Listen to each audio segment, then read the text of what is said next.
আসসালামু আলাইকুম বন্ধুরা, আশা করি আল্লাহর অশেষ মেহেরবানিতে আপনারা সকলেই অনেক ভালো আছেন। প্রিয় দর্শক, আজকে আমরা আপনাদের সাথে কয়েকটি ইসলামিক ঘটনা নিয়ে আলোচনা করব। আশা করি আপনারা সম্পূর্ণ ভিডিওটি দেখবেন। পছন্দ হলে লাইক দিয়ে আপনার বন্ধুদের সাথে শেয়ার করে দিবেন। আর কোনো প্রকার ভুল ত্রুটি হলে ক্ষমার দৃষ্টিতে দেখবেন।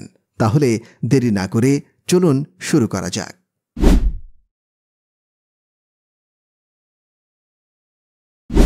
যখন হজরত আদম আলাইহিস সালামকে প্রথমে জান্নাতে প্রবেশ করানো হয়, তখন মহান আল্লাহ তাআলা সমস্ত ফেরেশতাদেরকে হজরত আদম আলাইহিস সালামকে সিজদা করার হুকুম দেন। কিন্তু ইবলিস তাকে সিজদা করতে অস্বীকার করে।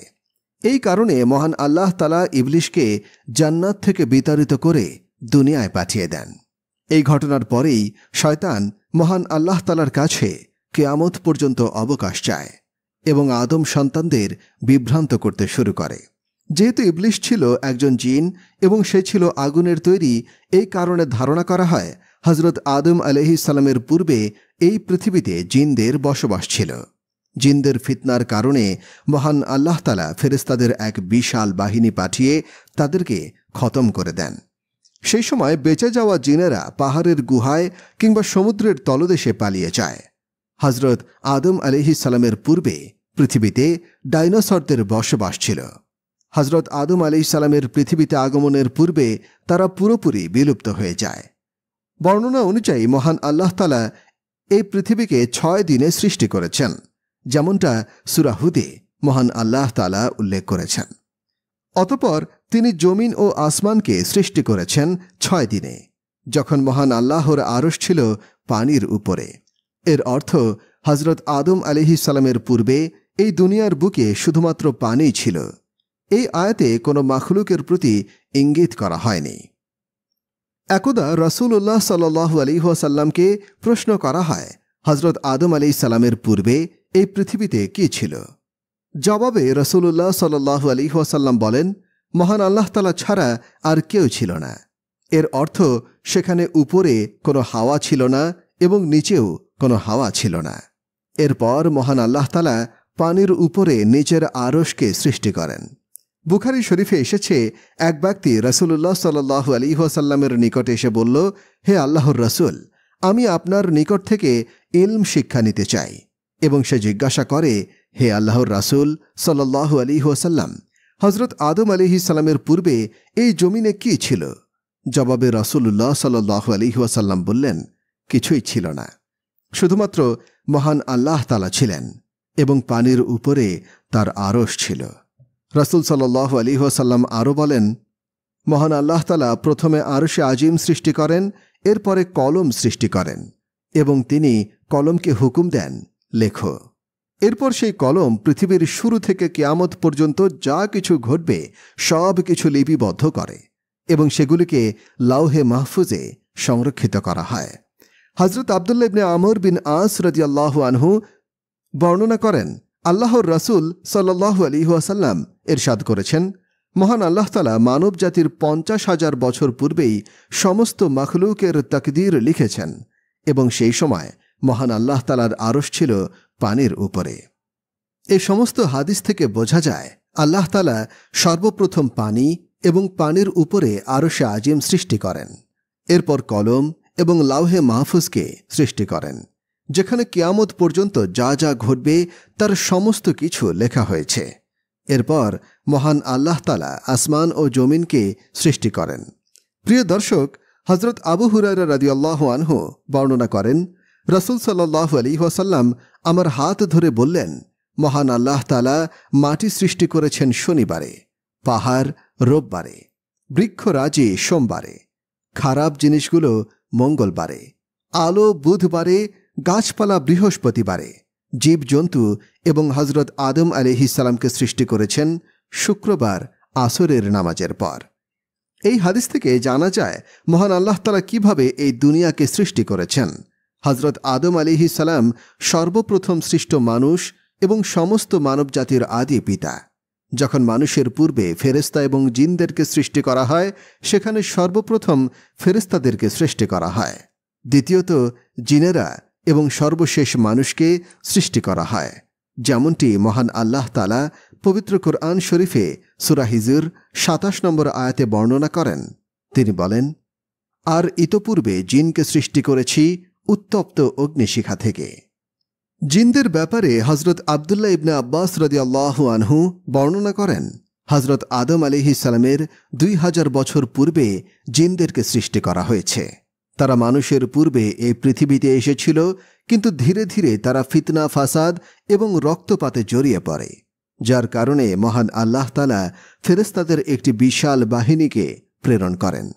সেখানে ফেরেশতারা জিনদের সমস্ত কিছু একদম তছনছ করে দেয় এবং সেই জিনেরা নিজেদেরকে বাঁচাতে সমুদ্র, পাহাড় এবং জঙ্গলে পালিয়ে যায়, যার কারণে জিনেরা এই পৃথিবীর পাহাড়, সমুদ্র ও জঙ্গলে বসবাস করে। প্রিয় দর্শক, এবার আমরা জানব হযরত আদম আলাইহিস সালামকে কেন মাটি থেকে সৃষ্টি করা হয়েছিল এবং সেই মাটি কোথা থেকে আনা হয়েছিল। হযরত আদম আলাইহিস সালামের কোনো মা এবং বাবা ছিল না, বরং আল্লাহ তাআলা তাকে মাটি দিয়ে সৃষ্টি করেছেন। যখন মহান আল্লাহ তাআলা হযরত আদম আলাইহিস সালামকে সৃষ্টি করতে চাইলেন, তিনি হযরত ইসরাফিল আলাইহিস সালামকে হুকুম দিলেন, যাও জমিন থেকে কিছু মাটি নিয়ে এসো। যখন হযরত ইসরাফিল আলাইহিস সালাম মাটি নিয়ে আসলেন, তখন মাটি তাকে জিজ্ঞাসা করল, তুমি কেন আমাকে নিতে এসেছ? জবাবে হযরত ইসরাফিল আলাইহিস সালাম বললেন, মহান আল্লাহ তাআলার হুকুমে তিনি এই মাটি থেকে মানব জাতি সৃষ্টি করবেন। তখন মাটি কান্নাকাটি শুরু করল এবং বলল, এই মানব জাতি অত্যন্ত গুনাহগার হবে এবং আল্লাহ তাআলা তাদেরকে জাহান্নামের আগুনে পুড়িয়ে শাস্তি দিবেন, আর এই আযাব সহ্য করার ক্ষমতা আমার নেই, তুমি আমাকে নিও না। এরপর হযরত ইসরাফিল আলাইহিস সালাম সেখান থেকে ব্যর্থ হয়ে ফিরে আসেন এবং মহান আল্লাহ তাআলা হযরত জিবরাইল আলাইহিস সালামকে প্রেরণ করলেন। এরপর মাটি জিবরাইল আলাইহিস সালামকে সেই একই কথা বলল এবং জিবরাইল আলাইহিস সালামও ব্যর্থ হয়ে ফেরত আসেন। এরপর হযরত মিকাইল আলাইহিস সালাম একইভাবে ব্যর্থ হয়ে ফিরে আসেন এবং সর্বশেষ মালাকুল মাউত আজরাইল আলাইহিস সালামকে মহান আল্লাহ তাআলা প্রেরণ করলেন। মাটি তার সাথে একই কথা বলল, কিন্তু হযরত আজরাইল আলাইহিস সালাম বললেন, হে মাটি, তুমি যার ভয়ে কান্নাকাটি করছো এটা তারই হুকুম, অতএব তোমাকে যেতেই হবে। এরপর আজরাইল আলাইহিস সালাম মাটিকে মহান আল্লাহ তাআলার নিকটে নিয়ে আসেন। এটা দেখে মহান আল্লাহ তাআলা বললেন, যেখানে সবাই ব্যর্থ হয়েছে সেখানে তুমি আমার হুকুম সঠিকভাবে পালন করেছ, অতএব এখন থেকে এই সমস্ত মাখলুকের জান কবজের দায়িত্ব তোমারই। এরপরে মহান আল্লাহ তাআলা মাটি থেকে হযরত আদম আলাইহিস সালাম এর অবয়ব তৈরি করেন এবং জান্নাতের দরজায় রেখে দেন। এই অবয়ব দেখে তারা সেখানে জমা হতে শুরু করে, কারণ ইতোপূর্বে ফেরেশতারা এমন মাখলুক আগে দেখেনি। মহান আল্লাহ তাআলা এবার হযরত আদম আলাইহিস সালামের মাঝে রূহ দেন। যখন রূহ তার নাকে পৌঁছায় তখন তিনি একটি হাঁচি দেন। এরপর রূহ যখন তার জবানে প্রবেশ করে তখন তিনি আলহামদুলিল্লাহ বলেন। জবাবে আল্লাহ তাআলা বলেন, ইয়ারহামুকাল্লাহ, অর্থাৎ মহান আল্লাহ তোমাকে রক্ষা করুন। এরপর মহান আল্লাহ তাআলা বলেন, আমি তোমাকে আমার ইবাদতের জন্য সৃষ্টি করেছি। একইভাবে রূহ যখন হযরত আদম আলাইহিস সালামের প্রতিটি অংশে পৌঁছায় তিনি জীবন্ত হয়ে উঠে দাঁড়ান। মহান আল্লাহ তাআলা হযরত আদম আলাইহিস সালামকে 4টি বৈশিষ্ট্য দিয়েছিলেন। 1, মহান আল্লাহ তাআলা তাকে নিজ হাতে সৃষ্টি করেছেন। 2, এরপর রূহ দেন। 3, তিনি ফেরেশতাদেরকে সিজদা করার হুকুম দেন। 4, তাকে অনেক ইলম দান করেছেন।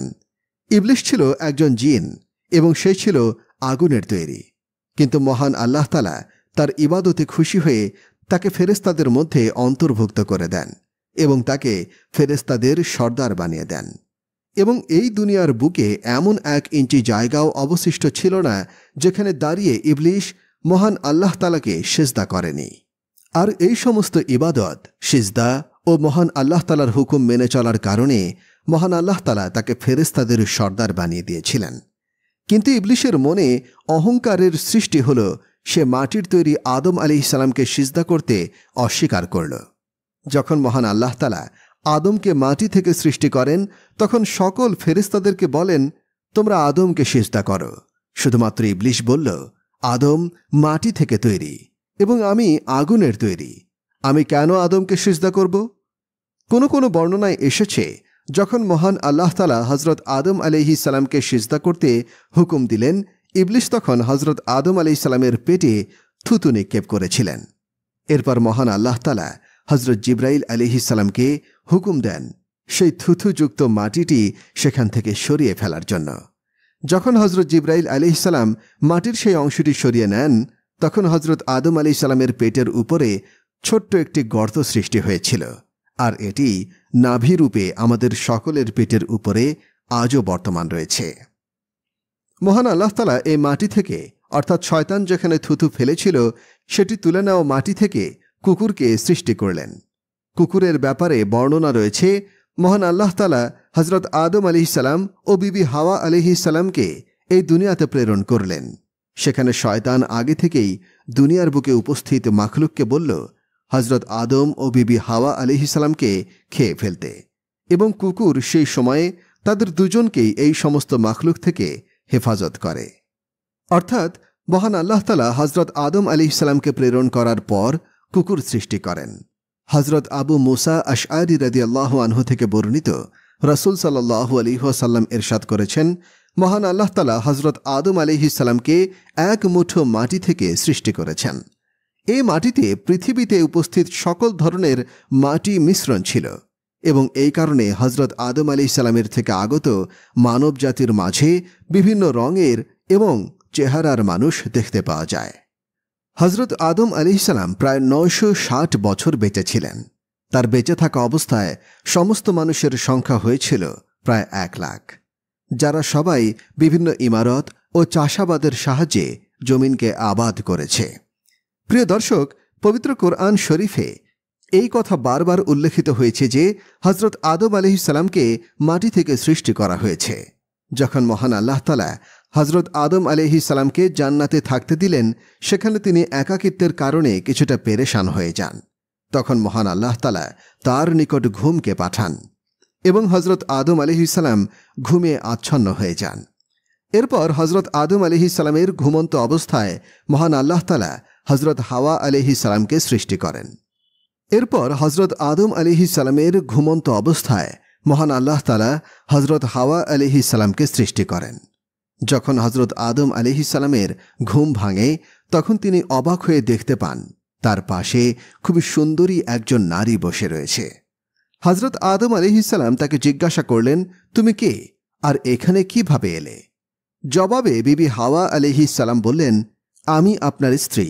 মহান আল্লাহ তাআলা আমাকে এই কারণে সৃষ্টি করেছেন যেন আপনি আমাকে দেখে শান্ত হন এবং আপনার চক্ষু শীতল হয়। আমরা দুজন একসঙ্গে থাকব এবং মহব্বতের মাধ্যমে আমাদের জীবন পার করব, এবং এর সঙ্গে সঙ্গে মহান আল্লাহ তাআলার শুকরিয়া আদায় করব। পবিত্র কোরআন শরীফে মহান আল্লাহ তাআলা হযরত হাওয়া আলাইহিস সালামের ব্যাপারে ইরশাদ করেন, মহান আল্লাহ তাআলা বলেন, আমি এভাবে তাদেরকে জোড়ায় জোড়ায় সৃষ্টি করেছি, আর তাদের মাধ্যমে বহু পুরুষ এবং নারীকে সৃষ্টি করি। প্রিয় দর্শক, মহান আল্লাহ তাআলা মানুষকে 4 ভাবে সৃষ্টি করেছেন। 1. নারী ও পুরুষের মিলনের মাধ্যমে। 2. একজন নারী যাকে মহান আল্লাহ তাআলা পুরুষের থেকে সৃষ্টি করেছেন, তিনি হচ্ছেন বিবি হাওয়া আলাইহিস সালাম, যাকে মহান আল্লাহ তাআলা হযরত আদম আলাইহিস সালামের বাম পাঁজরের হাড় থেকে সৃষ্টি করেছেন। 3. শুধুমাত্র নারী থেকে একজনের সৃষ্টি করেছেন, তিনি হলেন হযরত ঈসা আলাইহিস সালাম, যিনি চিরকুমারী মায়ের গর্ভ থেকে কোনো পুরুষের স্পর্শ ছাড়াই জন্মগ্রহণ করেন। 4. কোনো পিতামাতা নাই এমন একজনকে মহান আল্লাহ তাআলা সৃষ্টি করেছেন, তিনি হলেন হযরত আদম আলাইহিস সালাম। মহান আল্লাহ তাআলা তাকে মাটি থেকে সৃষ্টি করেছেন। এই সমস্ত ঘটনা থেকে আমরা বুঝতে পারি মহান আল্লাহ তাআলা মানুষকে শুধুমাত্র একটি উপায়ে নয়, বরং তিনি যেমনভাবেই চান তেমনভাবেই মানুষকে সৃষ্টি করতে পারেন। তিনি এই 4টি উপায়ে মানুষকে সৃষ্টি করেছেন, যেগুলো তার কুদরতের নিদর্শন হিসেবে রয়েছে। প্রিয় দর্শক, এমনটাও সম্ভব ছিল যদি পৃথিবীর বুকে শুধুমাত্র নারীরা থাকত, আর কোনো পুরুষ থাকত না, তবে কোনো মানুষের জন্মও হতো না।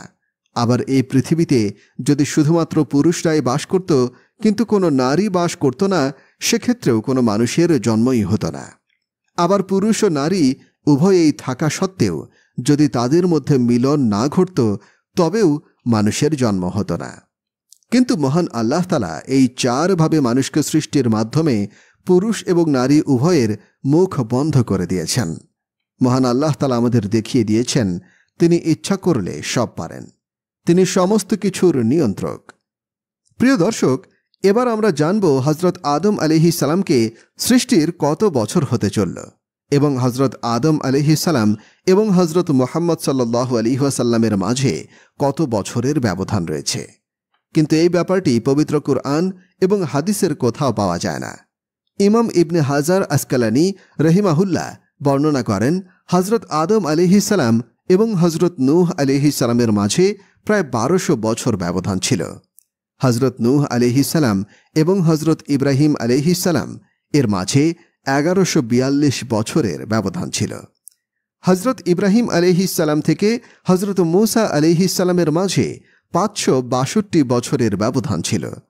এরপর হযরত মূসা আলাইহিস সালাম থেকে হযরত ঈসা আলাইহিস সালামের মাঝে 1356 বছরের এবং হযরত ঈসা আলাইহিস সালাম থেকে রাসূলুল্লাহ সাল্লাল্লাহু আলাইহি ওয়াসাল্লামের মধ্যে 600 বছরের ব্যবধান রয়েছে।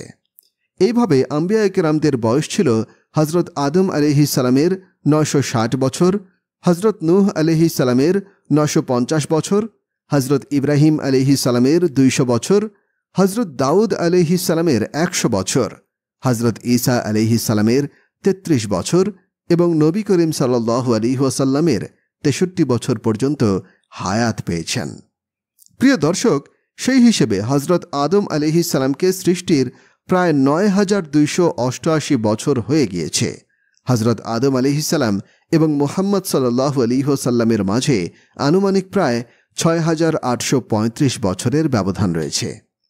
প্রিয় দর্শক, এবার আমরা জানব হযরত আদম আলাইহিস সালাম জান্নাত থেকে পৃথিবীর কোথায় অবতরণ করেছিলেন।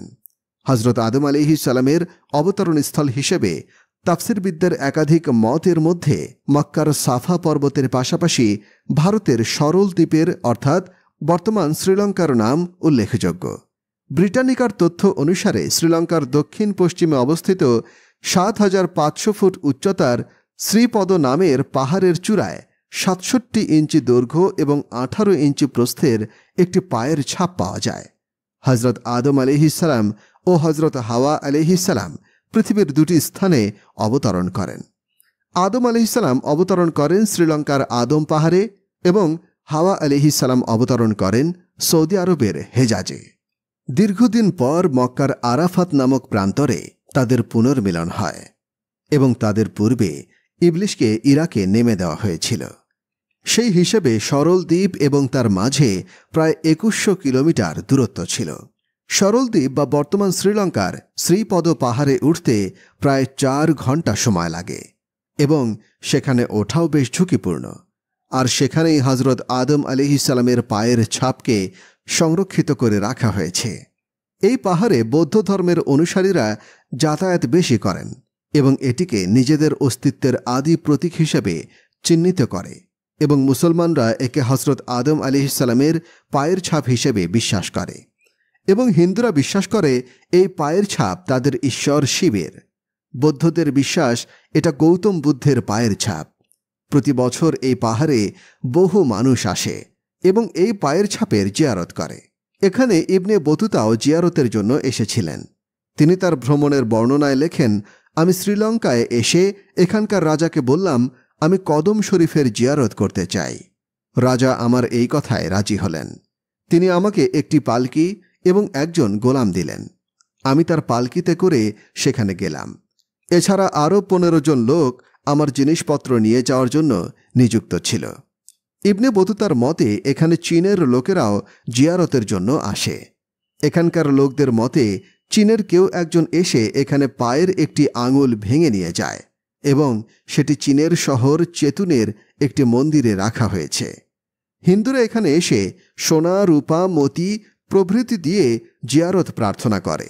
পবিত্র কোরআন ও হাদিসে এই পায়ের ছাপের ব্যাপারে কোনো কিছুই বর্ণিত হয়নি। চলুন এবার আমরা জেনে নিই হযরত আদম আলাইহিস সালাম যখন এই পৃথিবীতে আসেন তখন তার পরনে কেমন কাপড় ছিল এবং তার প্রথম খাদ্য কী ছিল। জানা যায় হজরত আদম আলাইহিস সালাম এবং হজরত হাওয়া আলাইহিস সালাম প্রায় 100 বছর জান্নাতে ছিলেন এবং এই 100 বছর জান্নাতের কোথাও তাদের যেতে নিষেধ করা হয়নি, শুধুমাত্র নিষিদ্ধ ছিল একটি ফলের গাছ। আর শয়তান ছিল তাদের প্রকাশ্য শত্রু এবং শয়তান তাদের উপর প্রতিশোধ নেওয়ার জন্য মরিয়া হয়ে গিয়েছিল। তার উদ্দেশ্য ছিল যে কোনোভাবেই হোক হজরত আদম আলাইহিস সালামকে দিয়ে মহান আল্লাহ তাআলার হুকুমের খিলাফ করানো হবে। এরপর সে তাদের অন্তরে ওয়াসওয়াসা দেয়। শয়তান হজরত আদম আলাইহিস সালাম ও হাওয়াকে বলে, এই গন্ধম ফল যে খাবে মহান আল্লাহ তাআলা কোনোদিন তাকে জান্নাত থেকে বহিষ্কার করবেন না। মহান আল্লাহ তাআলা তোমাদেরকে এই ফল খেতে নিষেধ করেছেন যাতে তোমরা আজীবন জান্নাতে থাকতে না পারো। শয়তানের এই কথায় হজরত হাওয়া আলাইহিস সালাম ভীষণ ভয় পেয়ে যান এবং শয়তানের কুমন্ত্রণার মাধ্যমে তাদেরকে এই ফল খেতে রাজি করিয়ে ফেলে। একদিন হজরত হাওয়া আলাইহিস সালাম হজরত আদম আলাইহিস সালামকে বললেন, আমরা যদি এই ফল একবার খেয়ে দেখি তবে কি এমন হবে? আর এমন কি ব্যাপার রয়েছে যার কারণে মহান আল্লাহ তাআলা আমাদেরকে এই ফল খেতে নিষেধ করেছেন?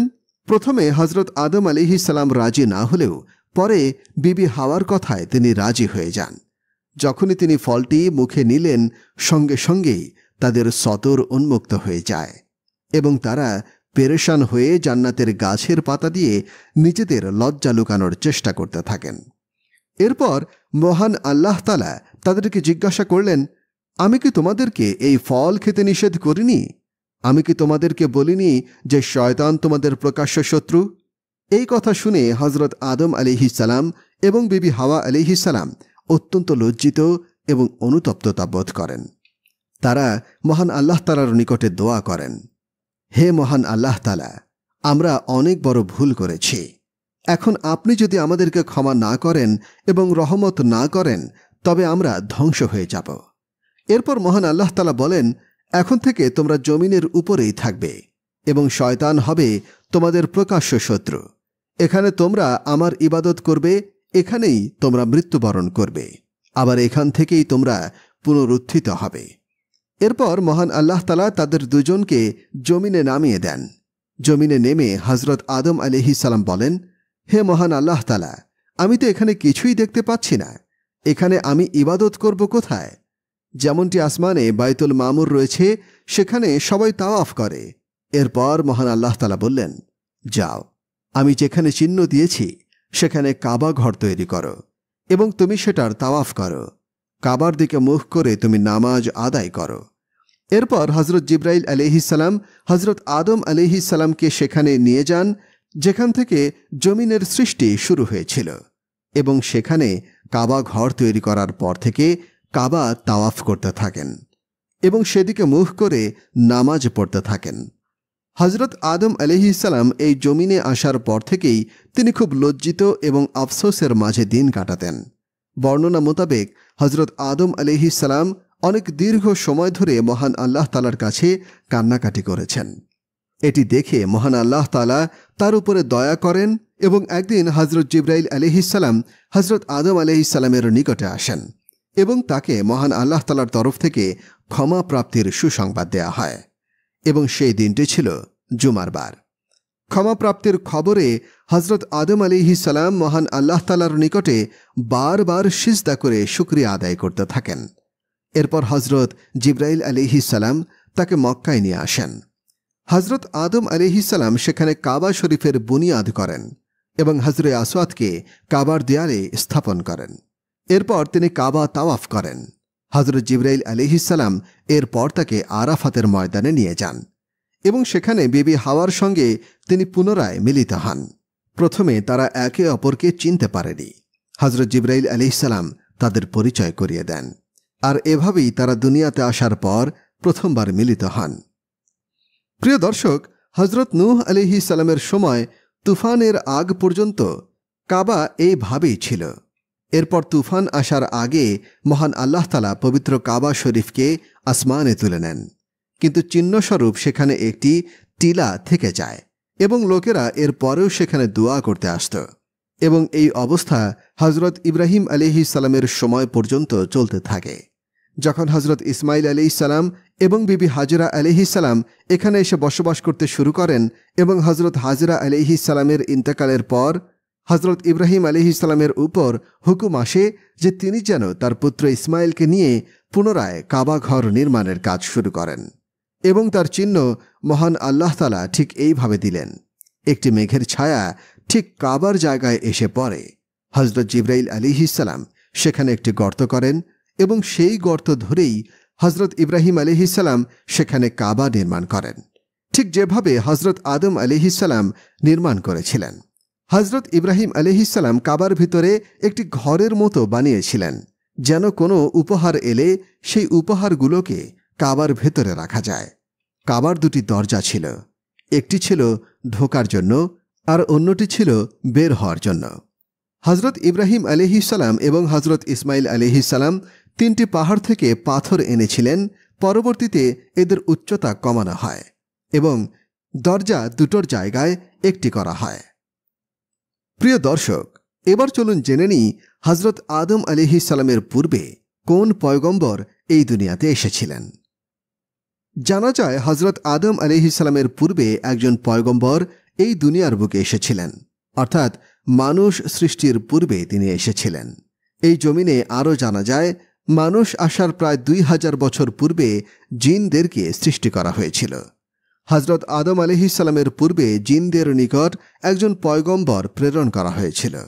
একবার হজরত আলী রাদিয়াল্লাহু আনহুকে এক ব্যক্তি জিজ্ঞাসা করে, হে আলী, হজরত আদম আলাইহিসসালামের পূর্বে জিনদের নিকট কোনো পয়গম্বর কি প্রেরণ করা হয়েছিল?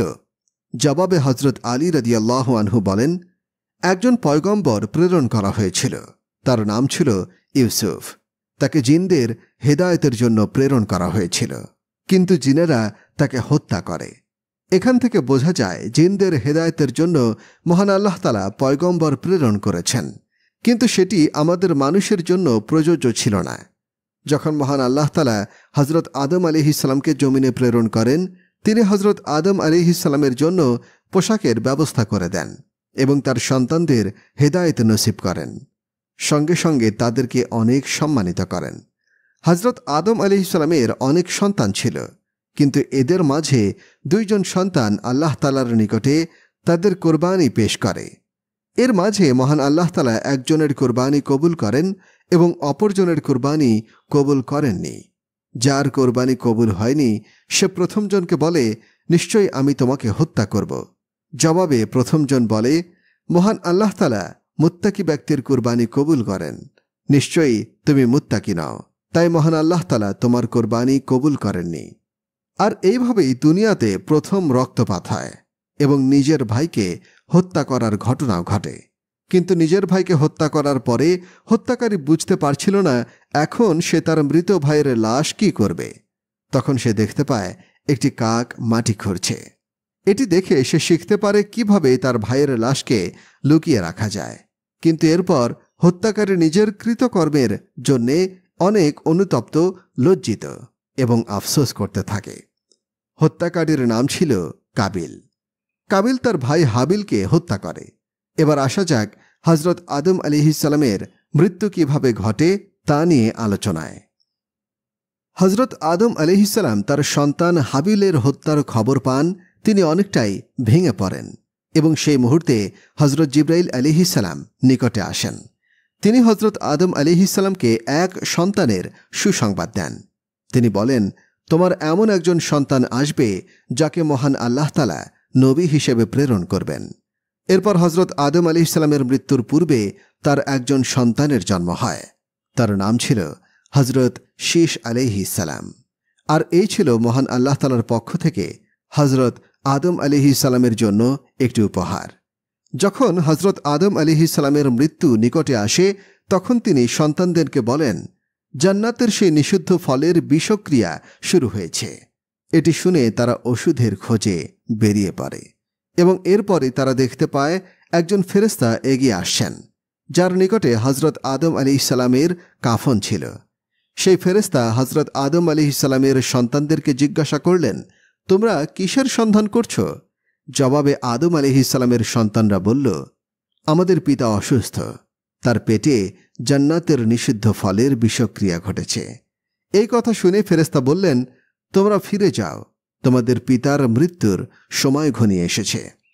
এরপর যখন মালাকুল মাউত হজরত আজরাইল আলাইহিস সালাম হজরত আদম আলাইহিস সালামের জান কবজ করতে আসেন, তখন বিবি হাওয়া আলাইহিস সালাম তাকে চিনে ফেলেন এবং হজরত আদম আলাইহিস সালাম তাকে জড়িয়ে ধরেন।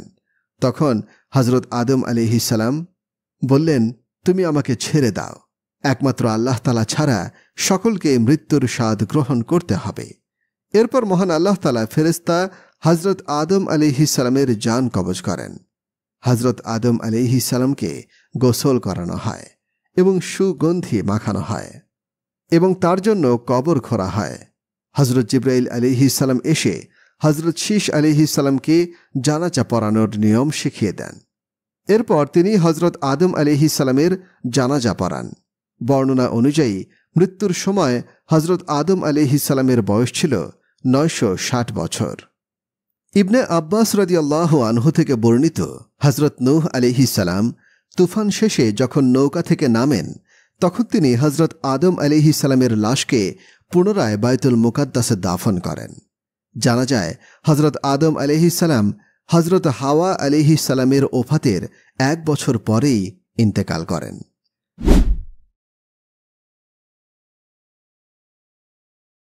আল্লাহ তাআলা এই পৃথিবীতে কেন এত নবী রাসূল পাঠিয়েছিলেন? রাসূল প্রেরণের উদ্দেশ্য কি এবং নবী রাসূলদের জীবনী থেকে আমাদের জন্য কি শিক্ষা রয়েছে? প্রথমে আমরা জানার চেষ্টা করব আল্লাহ সুবহানাহু ওয়া তাআলা এই পৃথিবীতে নবী রাসূল কেন পাঠালেন, এর কারণটা কি? এর উত্তরটা আল্লাহ তাআলা খুবই চমৎকারভাবে সূরা নিসার 165 নম্বর আয়াতে উল্লেখ করেছেন। আল্লাহ তাআলা বলেন, আর পাঠিয়েছি রাসূলগণকে সুসংবাদদাতা ও সতর্ককারী রূপে, যাতে আল্লাহর বিপক্ষে রাসূলদের পর মানুষের জন্য কোনো অজুহাত না থাকে, আর আল্লাহ মহাপরাক্রমশালী প্রজ্ঞাময়। তাহলে এখান থেকে আমরা ক্লিয়ার হচ্ছে আল্লাহ তাআলা কেন পৃথিবীতে নবী রাসূল পাঠালেন, যাতে মানুষের অজুহাত না থাকে। আল্লাহ তাআলা যদি রাসূলদেরকে না পাঠাতেন, তাহলে কিয়ামতের মাঠে আল্লাহর কাছে শিকায়াত করত যে আখিরাত বলতে কোনো কিছু আছে, এটা তো আমরা জানতাম না। মৃত্যুর পর আবার জীবিত হতে হবে, এটা তো আমরা জানতাম না।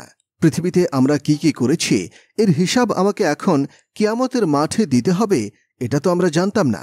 এইসব বিষয়ে কেউ তো আমাদেরকে সতর্ক করেনি। এই কথাগুলো বলার কোনো সুযোগ থাকবে না কিয়ামতের মাঠে। এজন্যই আল্লাহ তাআলা উক্ত আয়াতে উল্লেখ করে দিয়েছেন যে আমি পৃথিবীতে রাসূল পাঠিয়েছি, যাতে করে মানুষের কোনো অজুহাত না থাকে। সেদিন কোনো অজুহাত কাজে আসবে না। তো এখন আমরা বলতে পারি যে কেন পৃথিবীতে রাসূল পাঠিয়েছেন? 2টি কারণে। 1, মুবাশশিরিন, অর্থাৎ তারা সুসংবাদদাতা। তারা আমাদেরকে জানিয়েছে পৃথিবীতে যদি আমরা ভালো কাজ করি, এক আল্লাহর ইবাদত করি, কারো হক নষ্ট না করি, তাহলে আমরা জান্নাতে যেতে পারব। রাসূলগণের আগমনের 2 নম্বর কারণ হচ্ছে 2, মুনজিরিন, অর্থাৎ তারা সতর্ককারী। তারা আমাদেরকে এই মর্মে সতর্ক করে যে পৃথিবীতে যদি আল্লাহর ইবাদত না করো, শিরিক করো, বেদাত করো, অন্যের হক নষ্ট করো, এই পৃথিবীর বুকে যদি ফাসাদ করো, সীমা লঙ্ঘন করো, তাহলে তোমাদেরকে জাহান্নামের আযাব ভোগ করতে হবে। তাহলে আমরা 2টি কারণ দেখতে পেলাম, একটা হচ্ছে সুসংবাদদাতা, আরেকটা হচ্ছে সতর্ককারী। আল্লাহ তাআলা প্রতিটি জাতিকে সতর্ক করার জন্য প্রতিটি জাতির কাছে আল্লাহ তাআলা রাসূল পাঠিয়েছেন। এখন কতজন নবী রাসূল আল্লাহ তাআলা পৃথিবীতে পাঠিয়েছেন? আল্লাহ তাআলা কোথাও সুস্পষ্ট করে তা জানান নেই। কিছু কিছু হাদিস থেকে জানা যায় লক্ষাধিক নবী এবং রাসূলদের আল্লাহ তাআলা এই পৃথিবীতে পাঠিয়েছেন। কিন্তু কোরআনুল কারিমে এই লক্ষাধিক নবী রাসূলের কথা আল্লাহ তাআলা আমাদেরকে শোনাননি। আল্লাহ তাআলা শুধুমাত্র 25 জন নবী রাসূলের কথা আমাদেরকে শুনিয়েছেন এবং এই 25 জন নবী রাসূলের মধ্যে 6 জনের নামে 6টি সূরা আল্লাহ তাআলা দিয়েছেন। এই কোরআনের মধ্যে সূরা ইউনুস, সূরা ইউসুফ, সূরা ইব্রাহিম, সূরা মুহাম্মদ, সূরা হুদ, সূরা নূহ এবং এই যত নবী আল্লাহ তাআলা পাঠিয়েছেন সব নবীর উপরে ঈমান রাখা আবশ্যক, যেটা ঈমানে মুফাসসালের অন্তর্ভুক্ত। এবং এই সকল নবী রাসূলদের একটাই ধর্ম ছিল, সেটার নাম হচ্ছে ইসলাম। আল্লাহ তাআলার কাছে মনোনীত ধর্ম হচ্ছে ইসলাম। রাসূল সাল্লাল্লাহু আলাইহি ওয়াসাল্লাম বলেছেন, বুখারীর বর্ণনাতে এসেছে, নবীগণ হচ্ছেন একে অপরের বৈমাত্রীয় ভাইয়ের মতো। প্রত্যেক নবী রাসূলদের শরীয়ত ভিন্ন ভিন্ন, কিন্তু দিন হচ্ছে একটাই, ইসলাম। আমরা এখন নবী রাসূলদের 10টি কমন বৈশিষ্ট্য নিয়ে আলোচনা করব, যা প্রত্যেক নবী রাসূলদের মধ্যে পাওয়া যায়। 1. আল ওহি। সকল নবীকে আল্লাহ তাআলা ওহি পাঠিয়েছেন। আল্লাহর পক্ষ থেকে নবী রাসূলদের কাছে এই ওহি জিবরাইল আলাইহিস সালাম নিয়ে আসত। এটা পরবর্তীতে নবীরা তাদের জাতির কাছে পৌঁছে দিত। আল্লাহ তাআলা ইরশাদ করেন, নিশ্চয়ই আমি তোমার নিকট ওহি পাঠিয়েছি, যেমন ওহি পাঠিয়েছি নূহ ও তার পরবর্তী নবীগণের নিকট, এবং আমি ওহি পাঠিয়েছি ইব্রাহিম, ইসমাইল, ইসহাক, ইয়াকুব, তার বংশধরগণ, ঈসা, আয়ুব, ইউনুস, হারুন ও সুলাইমানের নিকট, এবং দাউদকে প্রদান করেছি জাবুর। সূরা নিসা আয়াত 163। সূরা বাকারার শুরুতে আল্লাহ তাআলা মুত্তাকিদের সংজ্ঞা দিতে গিয়ে বলেন, আর যারা ঈমান আনে তাতে যা তোমার প্রতি নাজিল করা হয়েছে এবং যা তোমার পূর্বে নাজিল করা হয়েছে, আর আখিরাতের প্রতি তাদের ইয়াকিন রাখে। সূরা বাকারা আয়াত 4। এই আয়াত দ্বারা আমরা বুঝতে পারি যে শুধু কোরআনের উপর ঈমান আনা জরুরি নয়, বরং পূর্বে যতগুলো কিতাব নাজিল হয়েছে প্রত্যেকটির উপর ঈমান আনতে হবে। 2. একই ভাষায়। আল্লাহ তাআলা নবীদেরকে যে জাতির উপর প্রেরণ করেছেন সেই জাতির ভাষাতে পাঠিয়েছেন। আল্লাহ তাআলা বলেন, আর আমি প্রত্যেক রাসূলকে তার কওমের ভাষাতেই পাঠিয়েছি, যাতে সে তাদের কাছে বর্ণনা করে দেয়।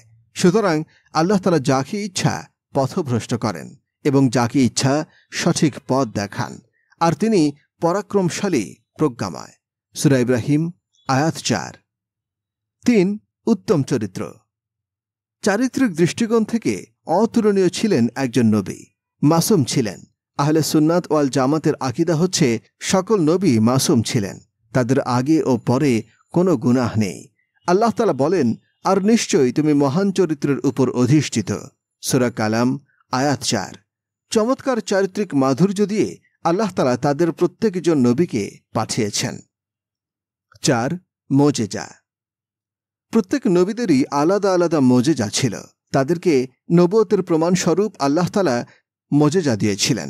যেমন সালেহ আলাইহিস সালামকে আল্লাহ তাআলা মোজেজা দিয়েছিলেন। তার জাতির কাছে যখন সালেহ আলাইহিস সালাম দাওয়াত দিলেন, তখন তার জাতিরা তাকে জিজ্ঞাসা করল, তুমি যে নবী, এটা আমরা বিশ্বাস করব কিভাবে? তখন তারা মোজেজা দেখতে চাইল। তারা বলল যে একটি শর্তে আমরা তোমার উপরে ঈমান আনতে পারি। তখন সালেহ আলাইহিস সালাম বলল, কি শর্ত? তারা বলল, পাহাড়ের ভিতর থেকে একটি 10 মাসের গর্ভবতী উটনি বের করে নিয়ে আসতে। সালেহ আলাইহিস সালাম আল্লাহর কাছে দোয়া করলেন। তার দোয়া কবুল হল। পাহাড় ফেটে 10 মাসের গর্ভবতী উট বেরিয়ে আসলো। কিন্তু তারপরও দুর্ভাগা জাতি, তারা ঈমান আনেনি। আল্লাহ তাআলা তাদেরকে আযাব দিয়ে সমূলে ধ্বংস করে দিলেন। মুসা আলাইহিস সালামের মোজেজা ছিল তার লাঠি মাটিতে রেখে দিলে সাপ হয়ে যেত। ঈসা আলাইহিস সালামকে আল্লাহ তাআলা মোজেজা দিয়েছিলেন কুষ্ঠ রোগীকে সুস্থ করত, মৃতকে জীবিত করতে পারত, অন্ধ রোগীকে দৃষ্টিশক্তি ফিরিয়ে আনতে পারত। 5. দাওয়াত। 3টি বুনিয়াদী বিষয়ের উপরে প্রত্যেক নবী প্রেরিত হয়েছিল। 1. তাওহীদ, 2. রিসালাত, 3. আখিরাত। প্রত্যেক নবী এই 3টি বিষয়ের উপর দাওয়াত দিয়েছেন। 1. আল্লাহর ইবাদত করা, রাসূলগণের কথা মান্য করা, মৃত্যুর পরবর্তী জীবনের উপরে বিশ্বাস স্থাপন করা। 6. প্রেরিত নবী রাসূলেরা মানুষ ছিলেন। আল্লাহ তাআলা বলেন, বলো, আমি তোমাদের মতোই একজন মানুষ, আমার নিকট ওহী প্রেরণ করা হয়। সূরা কাহাফ 110। 7. নবী রাসূলরা সকলেই পুরুষ ছিলেন। নবী হওয়ার জন্য পুরুষ হওয়া শর্ত। আল্লাহ তাআলা বলেন, বলুন হে মুহাম্মদ, আপনার আগে আমি যত নবী ও রাসূল প্রেরণ করেছি। 8. সবর। পৃথিবীতে সকল নবীদের একটি কমন কাজ ছিল বকরি চরানো, যাতে করে তারা ধৈর্য ধারণ করতে পারে। আদম আলাইহিস সালাম থেকে শুরু করে নবী মুহাম্মদ সাল্লাল্লাহু আলাইহি ওয়াসাল্লাম পর্যন্ত যত নবী এসেছেন প্রত্যেকেই বকরি চরাতেন। আবু হুরায়রা রাদিয়াল্লাহু আনহু থেকে বর্ণিত, নবী সাল্লাল্লাহু আলাইহি ওয়াসাল্লাম বলেছেন, আল্লাহ তাআলা এমন কোনো নবী পাঠাননি যিনি বকরি চরাননি। তখন তার সাহাবীগণ বললেন, আপনিও? তিনি বললেন, হ্যাঁ, আমিও কয়েক কিরাতের বিনিময়ে মক্কাবাসীর বকরি চড়াতাম। 9. শত্রুতা। সকল নবী রাসূলদেরকেই আল্লাহর বাণী প্রচার করতে গিয়ে বাধার সম্মুখীন হতে হয়েছে। এখন যারা নবীদের পথে চলবে বা চলে তাদেরকেও বাধার সম্মুখীন হতে হয়। তারা জেনে বুঝে এই পথে এসেছে। বর্তমানে হক কথা বললেই মুমিনদেরকে কারাগারে বন্দী করে রাখা হয়। যখন আপনি আল্লাহর বাণী পৌঁছাবেন, আল্লাহর দাওয়াত দিবেন সবাইকে, তখন সমাজ আপনার বিপরীতে থাকবে, আপনার বন্ধু বান্ধব আপনার বিপরীতে থাকবে। এক পর্যায়ে আপনি রাষ্ট্রের বিপরীতে চলে যাবেন। আমাদের নবী করিম সাল্লাল্লাহু আলাইহি ওয়াসাল্লামকে হত্যার পরিকল্পনা পর্যন্ত করা হয়েছিল। 10. ইন্তেকাল। পৃথিবীর সব নবীরাই মৃত্যুবরণ করেছে। নবী মুহাম্মদ সাল্লাল্লাহু আলাইহি ওয়াসাল্লামের আগমনের মধ্য দিয়ে নবুয়তের দরজায় তালা মেরে দেওয়া হয়েছে। আল্লাহ তাআলা নবী করিম সাল্লাল্লাহু আলাইহি ওয়াসাল্লামকে সর্বশেষ নবী করেছেন। মুহাম্মদ সর্বশেষ নবী ও রাসূল, এরূপ বিশ্বাসকে খতমে নবুয়ত বলা হয়। পবিত্র কুরআনের 33 নম্বর সূরার 40 নম্বর আয়াতে মুহাম্মদ সম্পর্কে আল্লাহ তাআলা বলেন, মুহাম্মদ তোমাদের কোনো পুরুষের পিতা নন, বরং তিনি আল্লাহর রাসূল এবং সর্বশেষ নবী। আর আল্লাহ তাআলা সব কিছু সম্পর্কে সর্বজ্ঞাতা। পৃথিবীর সব নবীরা মারা গিয়েছেন, কিন্তু বরজাখের জীবনে তারা সকলেই জীবিত। প্রত্যেক নবী তার কবরে জীবিত। রাসূল সাল্লাল্লাহু আলাইহি ওয়াসাল্লাম বলেন, আল্লাহ নবীগণের দেহভক্ষণ মাটির জন্য হারাম করেছেন। ইবনে মাজাহ 1085। এখন আসা যাক, এত নবী রাসূল যে আমাদের জীবনে আল্লাহ তাআলা পাঠিয়েছেন, তাদের জীবন থেকে আমাদের শিক্ষা কি? নবী রাসূলদের কাহিনীর মধ্যে অনেক শিক্ষা বিদ্যমান। তাদের কাহিনীতে ফুটে উঠেছে তাওহীদপন্থীদের অবস্থা এবং তাদের বিরোধীদের অবস্থান। কিভাবে তাদের কাউকে আল্লাহ নাজাত দিয়েছেন আর অন্যদের কিভাবে ধ্বংস করেছেন। এই কাহিনীর শিক্ষাগুলো জানার মাধ্যমে যে কোনো লোকের পক্ষে আল্লাহর সন্তুষ্টি ও শাস্তি কোথায় রয়েছে তা জানা সম্ভব হবে। আল কুরআনের সকল কিস্সাই ব্যক্তির জীবনে কোনো না কোনো স্তরে উপকার দিচ্ছে, আর তা থেকে শিক্ষা গ্রহণের সুযোগ আছে। আমরা মাত্র কয়েকজন নবীর ঘটনাবলী বর্ণনা করে তা থেকে উপদেশ গ্রহণের এবং শিক্ষণীয় বিষয়ের দিক নির্দেশনা প্রাপ্তি নিয়ে আলোচনা করব। 1. আদম আলাইহিস সালামের ঘটনা থেকে শিক্ষা। মানুষকে যদিও সকল প্রকার বুজুর্গি দান করা হয়েছে এবং সে সব প্রকারের মর্যাদা ও বুজুর্গি লাভ করেছে, তবুও তার সৃষ্টিগত ও স্বভাবজাত দুর্বলতা স্বস্থানে পূর্ববৎ বহাল রয়েছে এবং মানব ও মনুষ্যসুলভ সে সৃষ্টিগত ত্রুটি তবুও বাকি রয়ে গেছে। এই দুর্বলতা এবং ত্রুটি সে বস্তু ছিল যা আদম আলাইহিস সালামের উপরে ভুল আনয়ন করেছে। ফলে তিনি ইবলিসের ধোঁকায় পতিত হয়েছেন। অপরাধী হয়েও যদি মানুষের অন্তরে তওবা ও অনুতাপের প্রতি ঝুঁকে পড়ে, তবে তার জন্য আল্লাহ পাকের রহমতের দ্বার রুদ্ধ নয়। সে দরবার পর্যন্ত পৌঁছাবার পথে নিরাশার অন্ধকার ঘাটিতে পতিত হয় না। অবশ্য খাঁটি তওবা ও সত্যিকারের অনুতপ্ত হওয়া অপরিহার্য। আদম আলাইহিস সালামের ভুল ত্রুটি যেমন এই তওবা এবং অনুতাপের ফলে ক্ষমা লাভের যোগ্য হয়েছে, তেমনি তার সমুদয় বংশধরের জন্যই ক্ষমা ও রহমতের জগৎ খুবই প্রশস্ত। যেমন মহান আল্লাহ তাআলা বলেন, হে রাসূল, আপনি লোকদেরকে বলে দিন যে আল্লাহ তাআলা বলেছেন, হে আমার বান্দাগণ, যারা নিজেদের নফসের ব্যাপারে সীমা লঙ্ঘন করেছ, অর্থাৎ গুনাহের কাজ করে নফসের উপর জুলুম করেছ, তোমরা আল্লাহর রহমত থেকে নিরাশ হও না। নিঃসন্দেহে আল্লাহ যাবতীয় গুনাহ মাফ করে দেবেন। তোমরা তওবা ও অনুতাপের সাথে আল্লাহর দরবারে ক্ষমা প্রার্থনা করো। নিঃসন্দেহে তিনি খুবই ক্ষমাশীল এবং দয়ালু। সূরা আজ-জুমার আয়াত 53। আল্লাহর দরবারে অবাধ্যতামূলক আচরণ এবং বিদ্রোহী হওয়া বড় সৎকর্মগুলোকে ধ্বংস করে দেয়। আল্লাহর দরবারে অবাধ্যতামূলক আচরণ এবং বিদ্রোহী হওয়া বড় সৎকর্মগুলোকেও ধ্বংস করে দেয় এবং স্থায়ী অপমান ও ক্ষতির কারণ হয়ে দাঁড়ায়। এ বিষয়ে ইবলিসের ঘটনাটি বড়ই উপদেশমূলক। আর আল্লাহ তাআলার দরবারে অবাধ্যতা ও বিদ্রোহ করার ফলে তার পূর্বেকার ইবাদতের কি দুর্দশা হয়েছিল তা নিঃসন্দেহে লক্ষ লক্ষ উপদেশ গ্রহণের উপকরণ বটে। যেমন আল্লাহ তাআলার বাণী, অতএব উপদেশ লাভ করো, হে উপদেশ লাভের চক্ষু বিশিষ্ট লোকেরা। সূরা আল হাসর আয়াত 2। 2. নূহ আলাইহিস সালাম ও কিনানের ঘটনা থেকে শিক্ষা।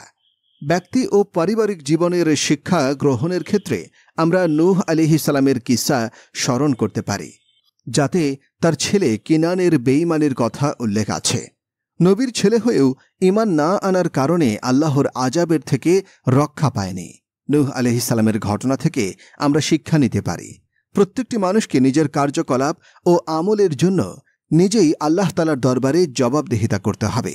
সুতরাং পিতার বুজুর্গি ও উচ্চ মর্যাদার দ্বারা পুত্রের পাপের প্রতিকার হতে পারে না, এবং পুত্রের নেক আমল ও পরলৌকিক সৌভাগ্য পিতার অবাধ্য আচরণের বিনিময় বা বদলা হতে পারে না।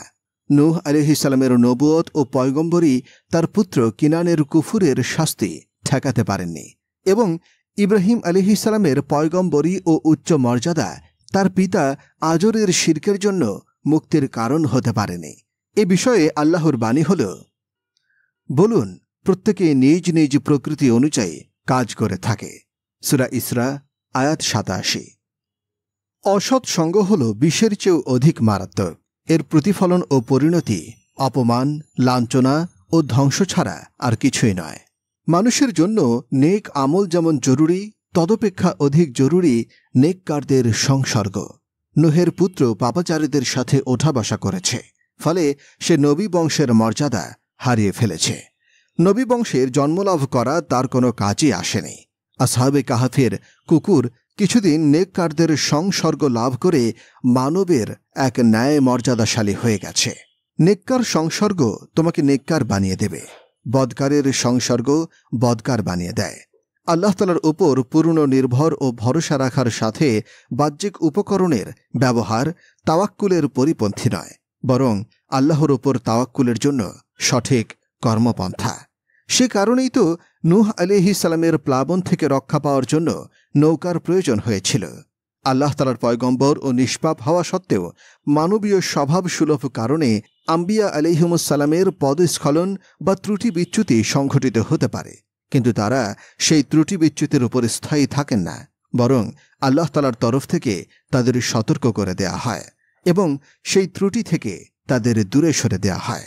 আদম আলাইহিস সালাম ও নূহ আলাইহিস সালামের ঘটনাগুলো এর সঠিক সাক্ষ্য। এতদিনও তারা গায়েব সম্বন্ধীয় জ্ঞানের অধিকারী নন। যেমন এই ঘটনায় নূহকে আল্লাহ তাআলা বলেছেন, আমার নিকট এমন বিষয়ের সুপারিশ করো না যা সম্বন্ধে তুমি অবহিত নাও। এতেই পরিষ্কারভাবে উপরোক্ত কথাটি বোঝা যায়। ৩. ইব্রাহিম ও ইসমাইল আলাইহিস সালামের ঘটনা থেকে শিক্ষা। ইব্রাহিম আলাইহিস সালামের ঘটনা থেকে আমরা আল্লাহর প্রতি অবিচল বিশ্বাস এবং বিপদে একত্ববাদের প্রতি দৃঢ়তা, ব্যক্তিজীবনে মুশরিক মা বাবার সাথে আচরণ ইত্যাদি বিষয়ে শিক্ষা গ্রহণ করতে পারি। যেমন, মানুষ যখন জ্ঞান ও বিশ্বাসের আলোকে কোনো আকীদা কায়েম করে নেয় এবং তা তার অন্তরে বাস করে, আত্মার সাথে মিশে যায় এবং তার সিনার মধ্যে প্রস্তরাঙ্কনের ন্যায় দৃঢ়ভাবে অঙ্কিত হয়ে যায়, তখন তার চিন্তা ও কল্পনা, তার ভাবনা ও বিচার এবং তার ইহাতে ডুবে থাকা এমন স্তরের শক্তিশালী ও দৃঢ় হয়ে যায় যে বিশ্বের কোনো আকস্মিক ঘটনা, কোনো কঠিন বিপদও তাকে তার স্থান হতে নাড়াতে পারে না। সে তার জন্য নিশ্চিন্ত মনে আগুনে লাফিয়ে পড়ে, বিনা দ্বিধায় সমুদ্রে ঝাঁপিয়ে পড়ে এবং নির্ভয়ে শূলিকাষ্ঠে চড়ে প্রাণ বিসর্জন দেয়। ইব্রাহিম আলাইহিস সালামের দৃঢ় সংকল্প ও দৃঢ়তার দৃষ্টান্ত তার জন্য একটি জীবন্ত ও উজ্জ্বল দৃষ্টান্ত। সত্যকে রক্ষা করার জন্য এমন প্রমাণ পেশ করা উচিত যা শত্রু ও মিথ্যা পূজারীর অন্তরের অন্তরস্থলে পৌঁছে যায় এবং সে মুখে যদিও সত্যকে স্বীকার করে না, কিন্তু তার অন্তর সত্যকে স্বীকার করতে বাধ্য হয়। বরং কোনো কোনো সময় মুখও ইচ্ছার বিরুদ্ধে সত্য ঘোষণা করা থেকে বিরত থাকতে পারে না। যেমন কুরআন মাজিদের এই আয়াতটি, বিতর্ক করো উত্তম রূপে, সূরা আন-নাহল আয়াত ১২৫। এ তথ্যেরই ঘোষণা করছে। পয়গম্বর ও রাসূলগণের পন্থা হল তারা ঝগড়া ও তর্ক বিতর্ক পথে চলে না। তারা দলিল ও প্রমাণসমূহের ভিত্তি অনুভবনীয় বস্তু এবং চাক্ষুষ দর্শনের উপর হয়ে থাকে, কিন্তু তা সহজবোধ্য ও যুক্তির উপর। ইব্রাহিম আলাইহিস সালাম তার কওমের সাধারণের সাথে মূর্তি পূজা ও নক্ষত্র পূজা সম্বন্ধীয় বিতর্ক এবং নমরুদের সাথে বিতর্ক এর স্পষ্ট উজ্জ্বল প্রমাণ।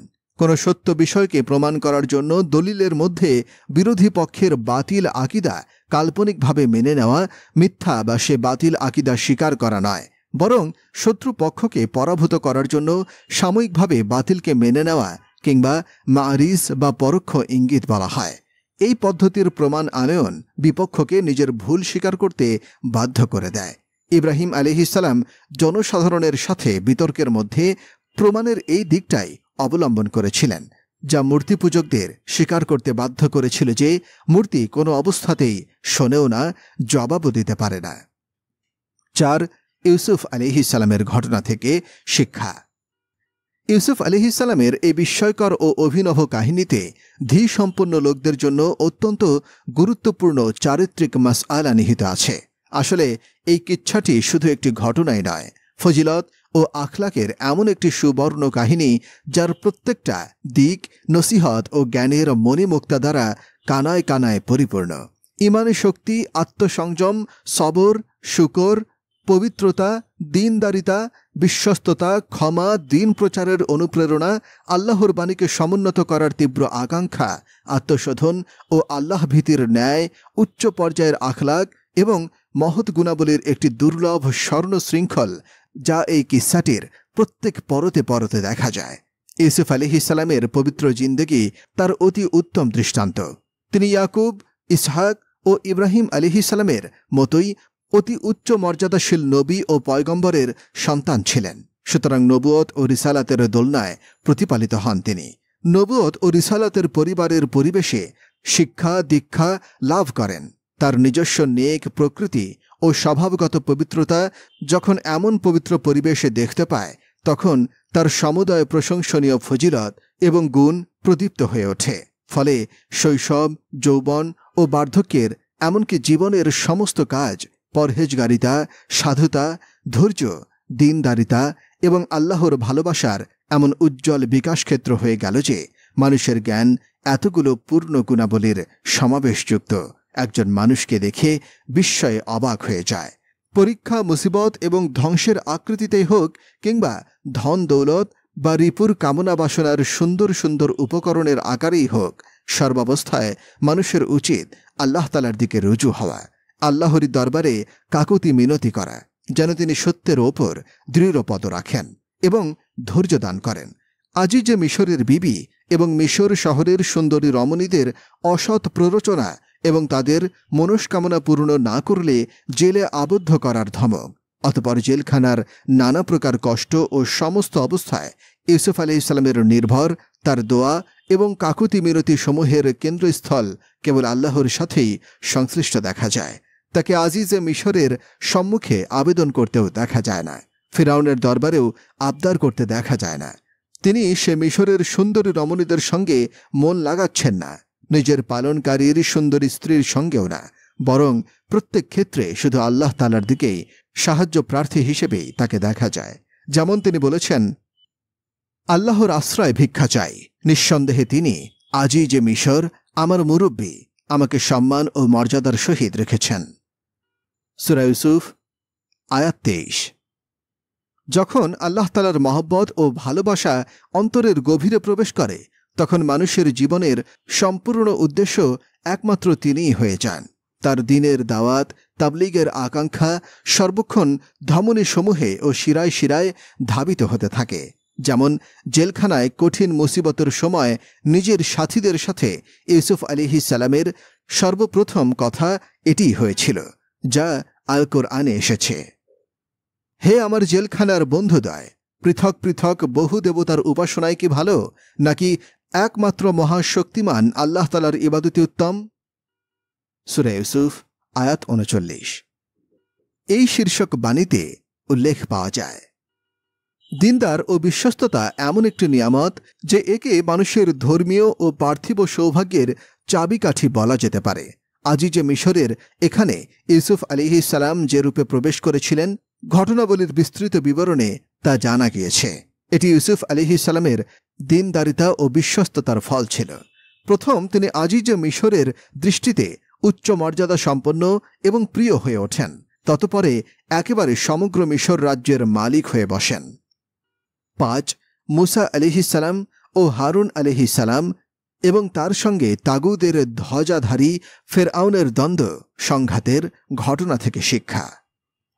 মুসা আলাইহিসসালাম বনী ইসরাইল, ফিরাউন ও ফিরাউনের কওমের এই দীর্ঘ ঐতিহাসিক কাহিনী শুধু একটি কাহিনী বা গল্প নয়, বরং সত্য মিথ্যার প্রতিযোগিতা, ন্যায় অন্যায়ের লড়াই, স্বাধীনতা ও দাসত্বের টানা হ্যাচড়া, অক্ষম ও হীনদের মস্তকোত্তোলন, অত্যাচারী ও উন্নত মস্তকদের হীনতাবরণ এবং ধ্বংস, সত্যের সফলতা এবং বাতিলের পরাভূত ও অপদস্থ হওয়া, ধৈর্য ও পরীক্ষা, শকর এবং অনুগ্রহের বিকাশ ক্ষেত্র।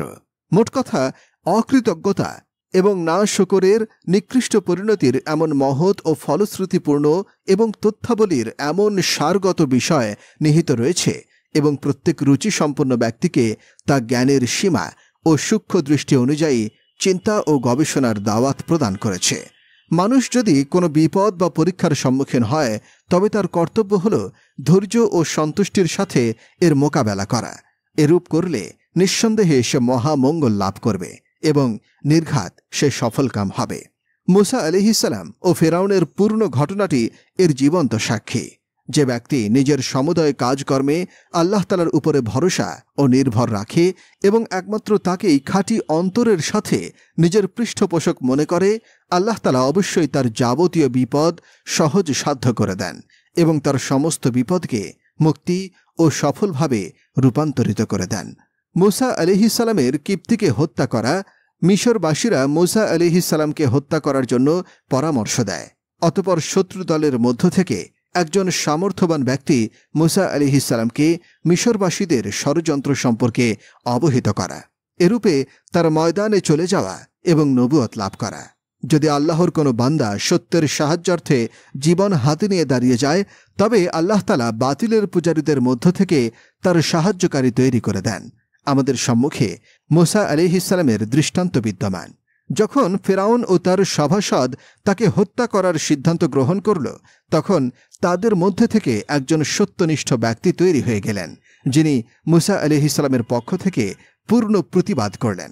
অনুরূপভাবে কিবতীকে হত্যা করার পর যখন তাকে হত্যা করার সিদ্ধান্ত করা হয়েছিল, তখন একজন আল্লাহ ভক্ত কিবতী মুসা আলাইহিসসালামকে এ বিষয়ে সংবাদ প্রদান করলেন এবং তাকে মিশর থেকে বের হয়ে যাওয়ার সৎ পরামর্শ দিলেন, যা ভবিষ্যতে মুসা আলাইহিসসালামের নানাবিধ মহাসাফল্যের কারণ হয়েছিল। সবরের ফল সর্বদা মিষ্ট হয়ে থাকে। ফল লাভ করতে যতই দুঃখ কষ্ট সহ্য করতে হোক না কেন, তবুও সে ফল মিষ্টিই লাগবে। বনী ইসরায়েল কত দীর্ঘকাল পর্যন্ত মিশরে নিঃসহায়তা, দাসত্ব এবং পেরেশান অবস্থায় জীবন কাটিয়েছিল এবং পুরুষ সন্তানদের হত্যা ও মেয়ে সন্তানদের দাসী হওয়ার অপমান সহ্য করেছিল। কিন্তু পরিশেষে এমন সময় এসে পড়ল যখন তারা সবরের মিষ্ট ফল লাভ করল এবং ফিরাউনের ধ্বংস ও নিজেদের সম্মানজনক মুক্তি তাদের সর্বপ্রকার সাফল্যের পথ মুক্ত করে দিল। যেমন আল্লাহর বাণী, এবং বনী ইসরায়েলদের ওপর আপনার রবের নেক বাণী পূর্ণ হল শুধু এজন্য যে তারা ধৈর্য ধারণ করেছে। সূরা আল আরাফ আয়াত 137। সত্যকে কেউ কবুল করুক বা না করুক, সত্যের প্রতি আহ্বানকারীর কর্তব্য সত্য উপদেশ প্রদানে বিরত না থাকা। যেমন শনিবারের মর্যাদা নষ্ট করায় তাদের মধ্যে হতে কতিপয় সত্যনিষ্ঠ ব্যক্তি তাদেরকে বুঝাল। তাদের কতক লোক এও বলেছিল যে এদের বুঝানো নিষ্ফল, কিন্তু সত্যের প্রতি পাকা আহ্বানকারীরা উত্তর করলেন, কিয়ামতের দিন আমরা আল্লাহ তাআলার সম্মুখে এই ওজর তো পেশ করতে পারব যে আমরা অনবরত সত্যের প্রচার করতে রয়েছি। অদৃশ্য জগতে কি নিহিত রয়েছে তার জ্ঞান তো আমাদের নেই। বিচিত্র কি যে এরা পরহেজগার হয়ে যাবে। সূরা আল আরাফ আয়াত 164। আল কুরআনে বর্ণিত কাসাস থেকে শিক্ষা গ্রহণ শিরোনামের এই সংক্ষিপ্ত প্রবন্ধের উপসংহারে আমরা বলতে চাই, কুরআনের এই সত্য ও বাস্তব কাহিনী হোক প্রতিটি মুসলমানের জীবনের পাথেয়। বিশেষ করে আমাদের শিশু কিশোরদের চরিত্র গঠনে তা হোক নিত্যসঙ্গী।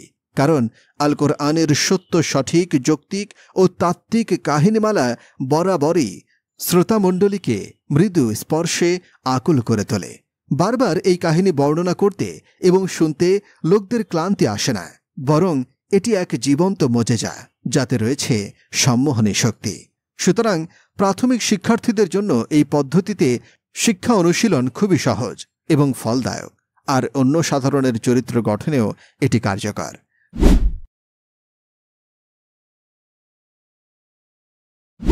জান্নাত মহান আল্লাহর প্রিয় ও অনুগত বান্দাদের জন্য প্রস্তুতকৃত একটি আবাসন ব্যবস্থা, পরম সুখের চিরস্থায়ী ঠিকানা, যা অসংখ্য নিয়ামত দ্বারা সজ্জিত ও সুশোভিত, যেখানে মানুষের কোনো চাওয়া বা প্রত্যাশা অপূর্ণ থাকবে না।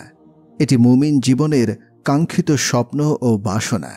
তবে ঈমান আমলের স্তর ভেদে মুমিনরা জান্নাতের বিশেষ সুবিধা ও মর্যাদা লাভ করবে। সর্বাধিক মর্যাদাপূর্ণ জান্নাত, জান্নাতুল ফেরদাউসের উত্তরাধিকার সত্ত্ব যারা পাবেন, তাদের বৈশিষ্ট্য ও বর্ণনা কুরআনে কারিমে আল্লাহ তাআলা এভাবে তুলে ধরেছেন: অবশ্যই মুমিনরা সফলকাম হয়েছে যারা তাদের নামাজে বিনয়াবনত, যারা অনর্থক বিষয় থেকে বিরত থাকে, যারা জাকাত প্রদানে সক্রিয় থাকে, যারা লজ্জাস্থানের হিফাজত করে, নিজেদের পত্নী অথবা অধিকারভুক্ত দাসী ব্যতীত। এতে তারা নিন্দনীয় হবে না। সুতরাং কেউ এদেরকে ছাড়া অন্যকে কামনা করলে তারা হবে সীমালঙ্ঘনকারী। আর যারা রক্ষা করে নিজেদের আমানত ও প্রতিশ্রুতি, আর যারা নিজেদের সালাতে থাকে যত্নবান, তারাই হবে উত্তরাধিকারী। উত্তরাধিকারী হবে ফেরদাউসের, যাতে তারা চিরস্থায়ী হয়। সূরা মুমিনুন আয়াত 1 থেকে 11। উপরোক্ত আয়াতগুলোতে এমন কিছু বৈশিষ্ট্যের কথা বর্ণিত হয়েছে যা অর্জনে একজন মুমিন জান্নাতুল ফেরদাউসের উত্তরাধিকার সত্ত্ব লাভ করতে পারে। নিম্নে এর সার সংক্ষেপ আলোচনা করা হল। 1. মুমিনরা সফলকাম হয়েছে। এই আয়াতের মধ্যে ফালাহ শব্দের আবিধানিক অর্থ হল চিরা বা বিদীর্ণ করা বা কাটা। চাষিকে ফালাহ বলা হয় যেহেতু সে মাটি চিরে ওর মধ্যে বীজ বপন করে থাকে। মুফলি সফল কামও হয়, যে অনেক কষ্ট ও সংকটে বুক চিরে নিজের লক্ষ্যে পৌঁছাতে পারে, অথবা তার জন্য সাফল্যের পথ খুলে যায়, তার জন্য সে পথ বন্ধ হয় না। শরীয়তের দৃষ্টিতে সফলকাম সেই ব্যক্তি যে ধুলির ধরায় বাস করে নিজ প্রভুকে সন্তুষ্ট করে নেয় এবং তার বিনিময়ে আখিরাতে আল্লাহ তাআলার রহমত ও ক্ষমার অধিকারী বিবেচিত হয়। আর সেই সাথে যদি পার্থিব সুখ শান্তি লাভ হয় তাহলে তো সোনায় সোহাগা। তবে সত্যিকারের সফলতা হল পরকালের সফলতা। যদিও দুনিয়ার মানুষ এর বিপরীত, দুনিয়ার আরাম আয়েশ ও সুখ সম্পদকে আসল সফলতা মনে করে।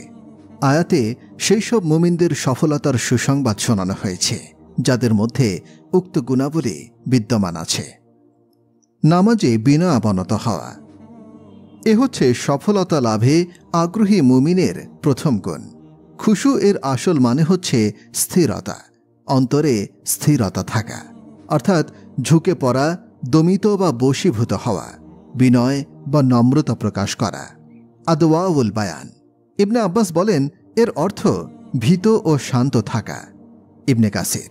মুজাহিদ বলেন দৃষ্টি অবনত রাখা, শব্দ নিচু রাখা। বাগভি। খুশু এবং খুদু দুটি পরিভাষা, অর্থ কাছাকাছি, তবে খুদু হল শরীরের উপর প্রকাশ পায়, আর খুশু মন, শরীর, চোখ ও শব্দের মধ্যে প্রকাশ পায়। আল্লাহ তাআলা বলেন আর রহমানের জন্য যাবতীয় শব্দ বিনীত হয়ে গেছে। সূরা তহা আয়াত 108। আলী রাদিয়াল্লাহু আনহু বলেন খুশু হচ্ছে ডানে বা বায়ে না তাকানো। অন্য বর্ণনায় তিনি বলেন খুশু হচ্ছে মনের বিনয়। ইবনে কাসির। সাইদ ইবনে জুবাইর বলেন খুশু হচ্ছে তার ডানে ও বামে কে আছে সেটা না জানা। আতা বলেন দেহের কোনো অংশ নিয়ে খেলা না করা। বাগভি। উপরের বর্ণনাগুলো পর্যালোচনা করলে আমরা বুঝতে পারি যে খুশুর সম্পর্ক মনের সাথে আর দেহের বাহ্যিক অবস্থার সাথেও। মনের খুশু হচ্ছে মানুষ কারোর ভীতি, শ্রেষ্ঠত্ব, প্রতাপ ও পরাক্রমের দরুন সন্ত্রস্ত বা আড়ষ্ট থাকবে। আর দেহের খুশু হচ্ছে যখন সে তার সামনে যাবে তখন মাথা নত হয়ে যাবে, অঙ্গ প্রত্যঙ্গ ঢিলে হয়ে যাবে, দৃষ্টি নত হবে, কণ্ঠস্বর নিম্নগামী হবে এবং কোনো জবরদস্ত প্রতাপশালী লোকের সামনে উপস্থিত হলে মানুষের মধ্যে যে স্বাভাবিক ভীতির সঞ্চার হয় তার যাবতীয় চিহ্ন তার মধ্যে প্রকাশ পাবে। সালাতে খুশু বলতে মন ও শরীরের এই অবস্থাকে বোঝায় এবং এটিই সালাতের আসল প্রাণ। যদিও খুশুর সম্পর্ক মূলত মনের সাথে এবং মনের খুশু আপনা আপনি দেহে সঞ্চারিত হয়, তবুও শরীয়তে সালাতের এমন কিছু নিয়মকানুন নির্ধারিত করে দেওয়া হয়েছে যা একদিকে মনের খুশু, আন্তরিক বিনয়, নম্রতা সৃষ্টিতে সাহায্য করে এবং অন্যদিকে খুশুর হ্রাস বৃদ্ধি অবস্থায় সালাতের কর্মকাণ্ডকে কমপক্ষে বাহ্যিক দিক দিয়ে একটি বিশেষ মানদণ্ডে প্রতিষ্ঠিত রাখে। এই নিয়মগুলোর মধ্যে একটি হচ্ছে সালাত আদায়কারী যেন ডানে বামে না ফেরে এবং মাথা উঠিয়ে উপরের দিকে না তাকায়। সালাতের মধ্যে বিভিন্ন দিকে ঝুঁকে পড়া নিষিদ্ধ। বারবার কাপড় গুটানো অথবা ঝাড়া কিংবা কাপড় নিয়ে খেলা করা জায়েজ নয়। সিজদায় যাওয়ার সময় বসার জায়গা বা সিজদা করার জায়গা পরিষ্কার করার চেষ্টা করতেও নিষেধ করা হয়েছে। তাড়াহুড়ো করে টপাটপ সালাত আদায় করে নেওয়াও ভীষণ অপছন্দনীয়। নির্দেশ হচ্ছে সালাতের প্রত্যেকটি কাজ পুরোপুরি রুকু, সিজদা, দাঁড়ানো বা বসা যতক্ষণ পুরোপুরি শেষ না হয় ততক্ষণ অন্য কাজ শুরু করা যাবে না। সালাত আদায় করা অবস্থায় যদি কোনো জিনিস কষ্ট দিতে থাকে তাহলে এক হাত দিয়ে তা দূর করা যেতে পারে। বারবার হাত নাড়া অথবা বিনা প্রয়োজনে উভয় হাত একসাথে ব্যবহার করা নিষিদ্ধ। এই বাহ্যিক আদবের সাথে সাথে সালাতের মধ্যে জেনে বুঝে সালাতের সাথে অসংশ্লিষ্ট বা অবান্তর কথা চিন্তা থেকে দূরে থাকার বিষয়টিও খুবই গুরুত্বপূর্ণ। অনিচ্ছাকৃত চিন্তাভাবনা মনের মধ্যে আসা ও আসতে থাকা মানুষ মাত্রই একটি স্বভাবগত দুর্বলতা, কিন্তু মানুষের পূর্ণ প্রচেষ্টা থাকতে হবে সালাতের সময় তার মন যেন আল্লাহর প্রতি আকৃষ্ট থাকে এবং মুখে যদি অনিচ্ছাকৃতভাবে অন্য চিন্তাভাবনা এসে যায় তাহলে যখনই মানুষের মধ্যে এই অনুভূতি সজাগ হবে তখনই তার মনোযোগ সেদিক থেকে সরিয়ে পুনরায় সালাতের সাথে সংযুক্ত করতে হবে। সুতরাং পূর্ণাঙ্গ খুশু হচ্ছে অন্তরের বাড়তি চিন্তাভাবনা ইচ্ছাকৃতভাবে উপস্থিত না করা এবং অঙ্গপ্রত্যঙ্গেও স্থিরতা থাকা, অনর্থক নড়াচড়া না করা, বিশেষত এমন নড়াচড়া যা রাসূলুল্লাহ সাল্লাল্লাহু আলাইহি ওয়াসাল্লাম সালাতে নিষিদ্ধ করেছেন।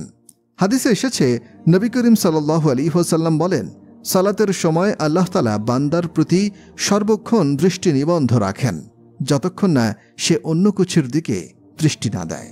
তারপর সে যখন অন্যদিকে মনোনিবেশ করে তখন আল্লাহ তাআলা তার দিক থেকে দৃষ্টি ফিরিয়ে নেন। ইবনে মাজাহ 1023। 3. অনর্থক বিষয় থেকে বিরত থাকা। পূর্ণ মুমিনের এটি একটি গুণ, অনর্থক বিষয়াদি থেকে বিরত থাকা। লাগউই এর অর্থ অসার ও অনর্থক কাজ বা কথা। এর মানে হল এমন প্রত্যেক কথা এবং কাজ যা অপ্রয়োজনীয়, অর্থহীন এবং যাতে কোনো ফল লাভ হয় না। শিরকও এর অন্তর্ভুক্ত। গুনাহের কাজও এর দ্বারা উদ্দেশ্য হতে পারে। ইবনে কাসির। অনুরূপভাবে গান বাজনাও এর আয়তায় পড়তে পারে। কুরতুবী। মোট কথা, যেসব কথায় বা কাজে কোনো লাভ হয় না, যেগুলোর পরিণাম কল্যাণকর নয়, যেগুলো আসলে কোনো প্রয়োজন নেই, যেগুলোর উদ্দেশ্যও ভালো নয়, সেগুলো সবই বাজে কাজের অন্তর্ভুক্ত, যাতে কোনো দিনই উপকার নেই বরং ক্ষতি বিদ্যমান। এ থেকে বিরত থাকা ওয়াজিব। রাসূলুল্লাহ সাল্লাল্লাহু আলাইহি ওয়াসাল্লাম বলেন, মানুষ যখন অনর্থক বিষয়াদি ত্যাগ করে তখন তার ইসলাম সৌন্দর্যমণ্ডিত হতে পারে। তিরমিজি 2317, 2318, ইবনে মাজাহ 3976। এই কারণে আয়াতে একে কামেল মুমিনদের বিশেষ গুণ সাব্যস্ত করা হয়েছে।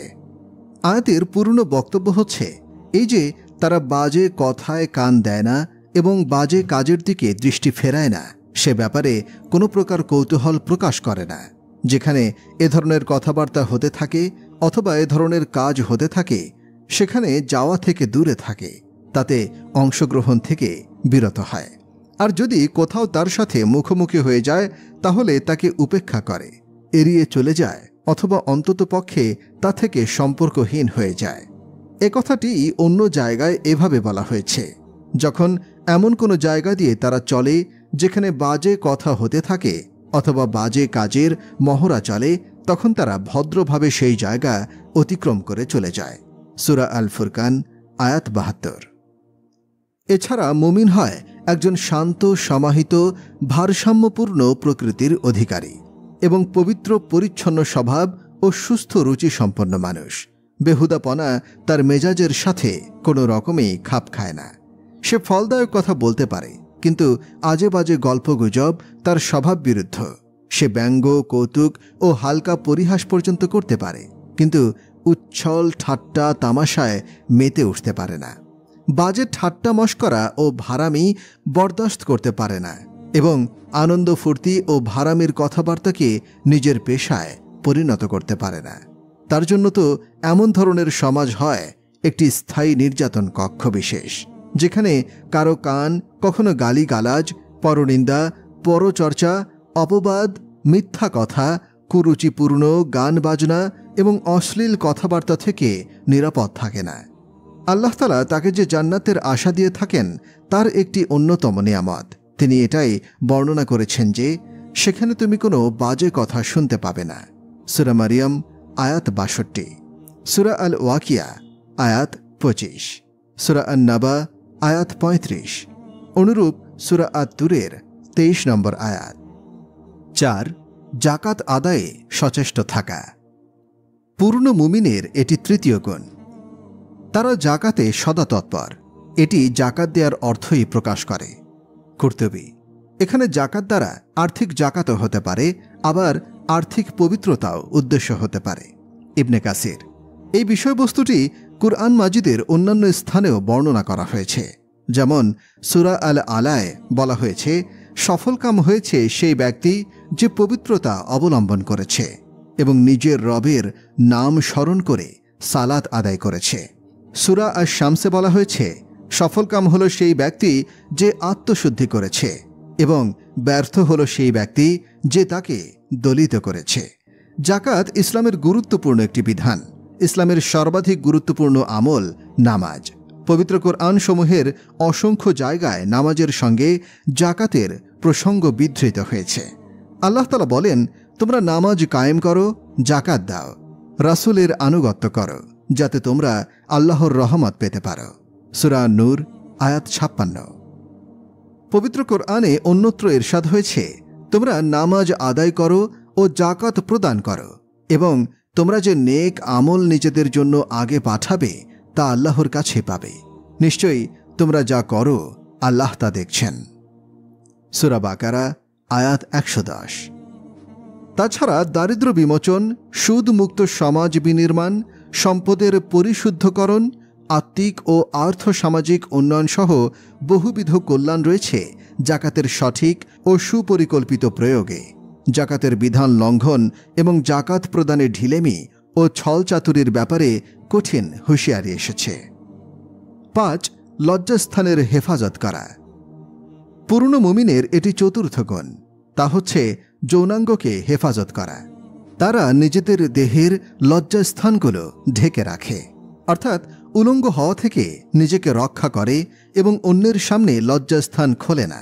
আর তারা নিজেদের লজ্জাস্থানের সততা ও পবিত্রতা সংরক্ষণ করে, অর্থাৎ যৌন স্বাধীনতা দান করে না এবং কাম শক্তি ব্যবহারের ক্ষেত্রে লাগামহীন হয় না। অর্থাৎ যারা স্ত্রী ও যুদ্ধলব্ধ দাসীদের ছাড়া সব পরনারী থেকে যৌনাঙ্গকে হেফাজতে রাখে এবং এই দুই শ্রেণীর সাথে শরীয়তের বিধি মোতাবেক কাম প্রবৃত্তি চরিতার্থ করা ছাড়া অন্য কারো সাথে কোনো অবৈধ পন্থায় কামনা বাসনা পূর্ণ করতে প্রবৃত্ত হয় না। ইসলামী জীবন, প্রকাশ ১৭ ডিসেম্বর ২০২৩। জান্নাতুল ফেরদাউসের উত্তরাধিকারী যারা, ইকরামুল ইসলাম। জান্নাত মহান আল্লাহর প্রিয় ও অনুগত বান্দাদের জন্য প্রস্তুতকৃত একটি আবাসন ব্যবস্থা, পরম সুখের চিরস্থায়ী ঠিকানা, যা অসংখ্য নিয়ামত দ্বারা সজ্জিত এবং সুশোভিত, যেখানে মানুষের কোনো চাওয়া বা প্রত্যাশা অপূর্ণ থাকবে না। এটি মুমিন জীবনের কাঙ্ক্ষিত স্বপ্ন ও বাসনা। তবে ঈমান আমলের স্তর ভেদে মুমিনরা জান্নাতের বিশেষ সুবিধা ও মর্যাদা লাভ করবে। সর্বাধিক মর্যাদাপূর্ণ জান্নাত, জান্নাতুল ফেরদাউস এর উত্তরাধিকার সত্ত্ব যারা পাবেন, তাদের বৈশিষ্ট্য ও বর্ণনা পবিত্র কোরআনে আল্লাহ তাআলা এভাবে তুলে ধরেছেন। অবশ্যই মুমিনরা সফল কাম হয়েছে যারা তাদের নামাজে বিনয়াবনত, যারা অনর্থক বিষয় থেকে বিরত থাকে। যারা জাকাত প্রদানে সক্রিয় থাকে, যারা লজ্জাস্থান হেফাজত করে, আর যারা নিজেদের আমানত ও প্রতিশ্রুতি রক্ষা করে এবং যারা নিজেদের নামাজে যত্নবান থাকে, তারাই উত্তরাধিকার লাভ করবে। তারা শীতল ছায়াময় জান্নাতুল ফিরদাউসের উত্তরাধিকারী হবে, যাতে তারা হবে স্থায়ী অবস্থানকারী। সূরা মুমিন আয়াত 1-11। উপরোক্ত আয়াতগুলোতে এমন কিছু বৈশিষ্ট্যের কথা বর্ণিত হয়েছে যা অর্জনে একজন মুমিন জান্নাতুল ফিরদাউসের উত্তরাধিকার সত্ত্ব লাভ করতে পারে। নিম্নে এর সার সংক্ষেপ আলোচনা করা হল। নামাজে বিনয়াবনত হওয়া, অন্যায় অশ্লীলতা থেকে দূরে রাখা, অন্তরের প্রশান্তি ও আল্লাহর নৈকট্য অর্জন সহ মুমিন বান্দার জন্য অসংখ্য কল্যাণ এবং সওয়াব আছে নামাজে। তবে নামাজ হতে হবে একনিষ্ঠভাবে, বিনয়াবনত হয়ে ও যথাযথ নিয়ম মেনে। আম্মার ইবনে ইয়াসির রাদিয়াল্লাহু আনহু থেকে বর্ণিত, রাসূল সাল্লাল্লাহু আলাইহি ওয়াসাল্লাম বলেন, এমন লোক আছে যারা নামাজ আদায় করা সত্ত্বেও নামাজের রুকুন ও শর্তগুলো সঠিকভাবে আদায় না করায়, নামাজে পরিপূর্ণ একাগ্রতা ও খুশু না থাকায় তারা নামাজের পরিপূর্ণ সওয়াব পায় না, বরং তারা 10 ভাগের 1 ভাগ, 9 ভাগের 1 ভাগ, 8 ভাগের 1 ভাগ, 7 ভাগের 1 ভাগ, 6 ভাগের 1 ভাগ, 5 ভাগের 1 ভাগ, 4 ভাগের 1 ভাগ, 3 ভাগের 1 ভাগ বা অর্ধাংশ সওয়াব প্রাপ্ত হয়। সুনানে আবু দাউদ হাদিস 796। অনর্থক বিষয় থেকে বিরত থাকা, যে কথা ও কাজে পার্থিব ও পরকালীন কোনো কল্যাণ নেই এমন বিষয়কে অনর্থক হিসেবে বিবেচনা করা হয়। অনর্থক বিষয় পারস্পরিক দ্বন্দ্ব কলহ উস্কে দেয় এবং অন্যের দোষচর্চা ও গুনাহে লিপ্ত হতে বাধ্য করে। অনর্থক বিষয়ের অবতরণের মাধ্যমে ব্যক্তির আত্মসম্মান বিবর্জিত হয়। অনর্থক কর্মকাণ্ড ও বিষয় থেকে বিরত থাকার মাধ্যমে আদর্শ মুসলিম ও প্রকৃত মুমিনের সৌন্দর্য ও স্বকীয়তা ফুটে ওঠে। আবু হুরায়রা রাদিয়াল্লাহু আনহু হতে বর্ণিত, রাসূলুল্লাহ সাল্লাল্লাহু আলাইহি ওয়াসাল্লাম বলেন, সুন্দর মুসলিম হওয়ার একটি নিদর্শন হল অর্থহীন কাজ পরিত্যাগ করা। জামে তিরমিজি হাদিস 2317। জাকাত আদায়ে সচেষ্ট থাকা, জাকাত ইসলামের গুরুত্বপূর্ণ একটি বিধান। ইসলামের সর্বাধিক গুরুত্বপূর্ণ আমল নামাজ। পবিত্র কোরআন সুন্নাহের অসংখ্য জায়গায় নামাজের সঙ্গে সঙ্গে জাকাতের প্রসঙ্গ বিধৃত হয়েছে। আল্লাহ তাআলা বলেন, তোমরা নামাজ কায়েম করো, জাকাত দাও আর রাসূলের আনুগত্য করো, যাতে তোমরা আল্লাহর রহমত পেতে পারো। সূরা নূর আয়াত 56। পবিত্র কোরআনে ইরশাদ হয়েছে, তোমরা নামাজ আদায় করো ও জাকাত প্রদান করো এবং তোমরা যে নেক আমল নিজেদের জন্য আগে পাঠাবে তা আল্লাহর কাছে পাবে। নিশ্চয়ই তোমরা যা করো আল্লাহ তা দেখছেন। সূরা বাকারা আয়াত 110। তাছাড়া দারিদ্র্য বিমোচন, সুদমুক্ত সমাজ বিনির্মাণ, সম্পদের পরিশুদ্ধকরণ, আত্মিক ও আর্থসামাজিক উন্নয়ন সহ বহুবিধ কল্যাণ রয়েছে জাকাতের সঠিক ও সুপরিকল্পিত প্রয়োগে। জাকাতের বিধান লঙ্ঘন ও জাকাত প্রদানে ঢিলেমি বা ছল চাতুরির ব্যাপারে কঠিন হুঁশিয়ারি এসেছে। লজ্জাস্থানের হেফাজত করা, মানুষের অঙ্গ প্রত্যঙ্গ ও শারীরিক সুস্থতা মহান আল্লাহর অমূল্য দান। এগুলোর সামান্য ত্রুটিতে মানুষকে চরম বিপাকে পড়তে হয়। শারীরিক সুস্থতার যথাযথ মূল্যায়ন এবং অঙ্গ প্রত্যঙ্গের সঠিক ব্যবহারের ক্ষেত্রে মুমিনকে সবসময় সচেতন ও সতর্ক থাকতে হবে, কেননা পরকালে এ ব্যাপারে সে জিজ্ঞাসিত হবে। হাদিস শরীফে মানুষকে শরীরের 2টি অঙ্গ সম্পর্কে বিশেষভাবে সতর্ক করা হয়েছে। একটি হল মুখ, অন্যটি লজ্জাস্থান। আবু হুরায়রা রাদিয়াল্লাহু আনহু বলেন, রাসূলুল্লাহ সাল্লাল্লাহু আলাইহি ওয়াসাল্লামকে প্রশ্ন করা হলো, কোন কাজ সবচেয়ে বেশি পরিমাণ মানুষকে জান্নাতে নিয়ে যাবে? তিনি বলেন, আল্লাহ ভীতি, সদাচরণ ও উত্তম চরিত্র। আবার তাকে প্রশ্ন করা হলো, কোন কাজ সবচেয়ে বেশি পরিমাণ মানুষকে জাহান্নামে নিয়ে যাবে? তিনি বললেন, মুখ ও লজ্জাস্থান। জামে তিরমিজি হাদিস 2004। মুসলমান নিজের স্ত্রী ও মালিকানাভুক্ত দাসী ব্যতীত কারোর সাথে মিলিত হতে পারবে না, কারণ এক্ষেত্রে তারা নিন্দা থেকে মুক্ত। দুনিয়াতে পূর্বেও একথা মনে করা হতো এবং আজও বহু লোক বিভ্রান্তিতে ভুগছে যে কাম শক্তি মূলত একটি খারাপ জিনিস এবং বৈধ পথে হলেও তার চাহিদা পূরণ করা সৎ ও আল্লাহর প্রতি অনুগত লোকদের জন্য সঙ্গত নয়। তাই এই প্রাসঙ্গিক বাক্য বাড়িয়ে দিয়ে এই সত্যকে সুস্পষ্ট করে দেওয়া হয়েছে যে বৈধ স্থানে নিজের প্রবৃত্তির কামনা পূর্ণ করা কোনো নিন্দনীয় ব্যাপার নয়, তবে কাম প্রবৃত্তি চরিতার্থ করার জন্য এ বৈধ পথ এড়িয়ে অন্য পথে চলা অবশ্যই গুনাহের কাজ ও স্পষ্ট সীমা লঙ্ঘন। 7. অতঃপর যারা এদের ছাড়া অন্যকে কামনা করে তারাই সীমা লঙ্ঘনকারী। এখান থেকে বোঝা যায় ইসলামে মুতআর অর্থাৎ কিছু টাকা করে দিয়ে কোনো মহিলাকে সাময়িকভাবে স্ত্রী রূপে গ্রহণ করার, অনুরূপ হস্তমৈথুন করার কোনো অনুমতি নেই। যৌন বাসনা পূর্ণ করার রাস্তা মাত্র দুটি: স্ত্রী সঙ্গম অথবা কৃতদাসীর সাথে মিলন। বরং বর্তমানে এ বাসনা পূরণের জন্য কেবল স্ত্রীই রয়ে গেছে, কারণ অধিকারভুক্ত যুদ্ধবন্দিনী বা কৃতদাসীর অস্তিত্ব বর্তমানে বিলুপ্ত। কিন্তু যদি কখনো এমন অবস্থা সৃষ্টি হয় যখন কৃতদাসী বিদ্যমান থাকবে, তখন তাদের সাথে স্ত্রীর মতোই মিলন বৈধ হবে। অর্থাৎ বিবাহিত স্ত্রী অথবা যুদ্ধলব্ধ দাসীর সাথে শরীয়তের বিধি মোতাবেক কাম বাসনা করা ছাড়া কাম প্রবৃত্তি চরিতার্থ করার জন্য আর কোনো পথ হালাল নয়। স্ত্রী অথবা দাসীর সাথে হায়েজ নেফাস অবস্থায় কিংবা অস্বাভাবিক পন্থায় সহবাস করা অথবা কোনো পুরুষ অথবা বালক অথবা জীবজন্তুর সাথে কাম প্রবৃত্তি চরিতার্থ করা, এই সব কিছুই নিষিদ্ধ ও হারাম। অধিক সংখ্যক আলেমের মতে হস্তমৈথুনও এর অন্তর্ভুক্ত। দেখুন ইবনে কাসির। 8. আমানত রক্ষা ও অঙ্গীকার পূর্ণ করা। পূর্ণ মুমিনের পঞ্চম গুণ হচ্ছে আমানত প্রত্যার্পণ করা।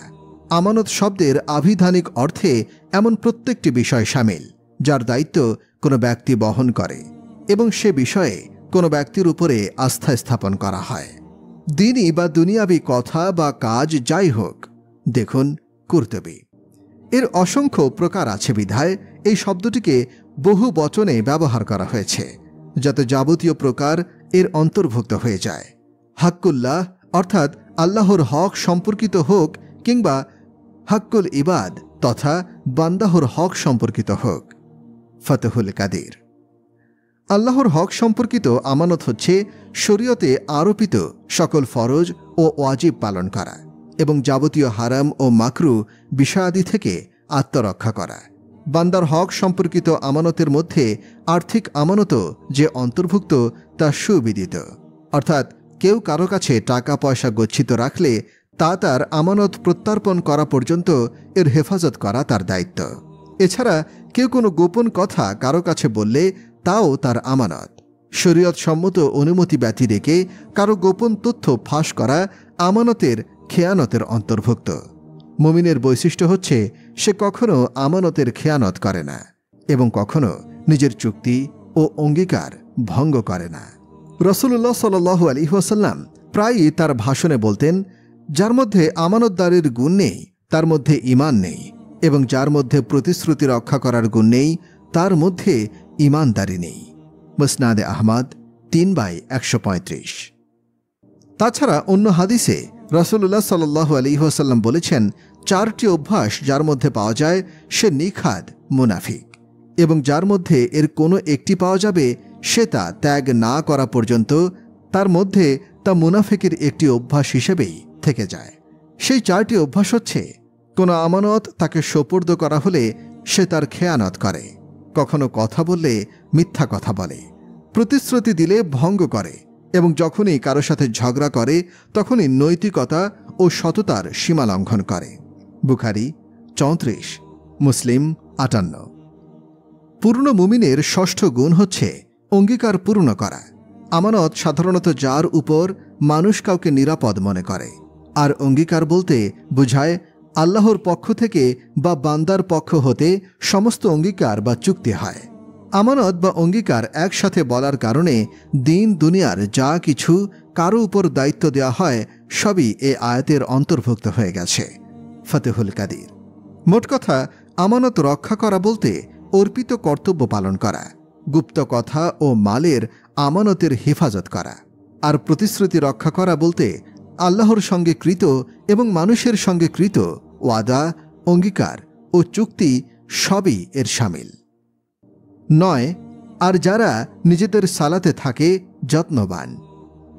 পূর্ণ মুমিনের সপ্তম গুণ হচ্ছে সালাতে যত্নবান থাকা।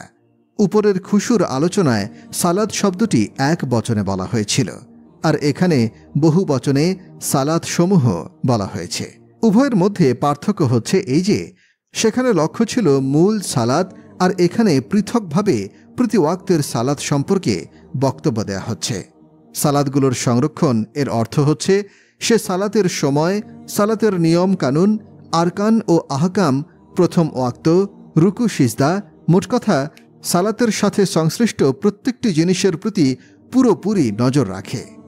দেখুন কুরতুবী, ইবনে কাসির।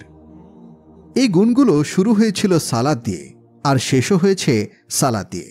এর দ্বারা বোঝা যায় যে সালাত শ্রেষ্ঠ ও উৎকৃষ্ট ইবাদত। হাদিসে রাসূল সাল্লাল্লাহু আলাইহি ওয়াসাল্লাম বলেছেন, তোমরা দৃঢ়তা অবলম্বন করো, তবে তোমরা কখনো পুরোপুরি দৃঢ়পদ থাকতে পারবে না।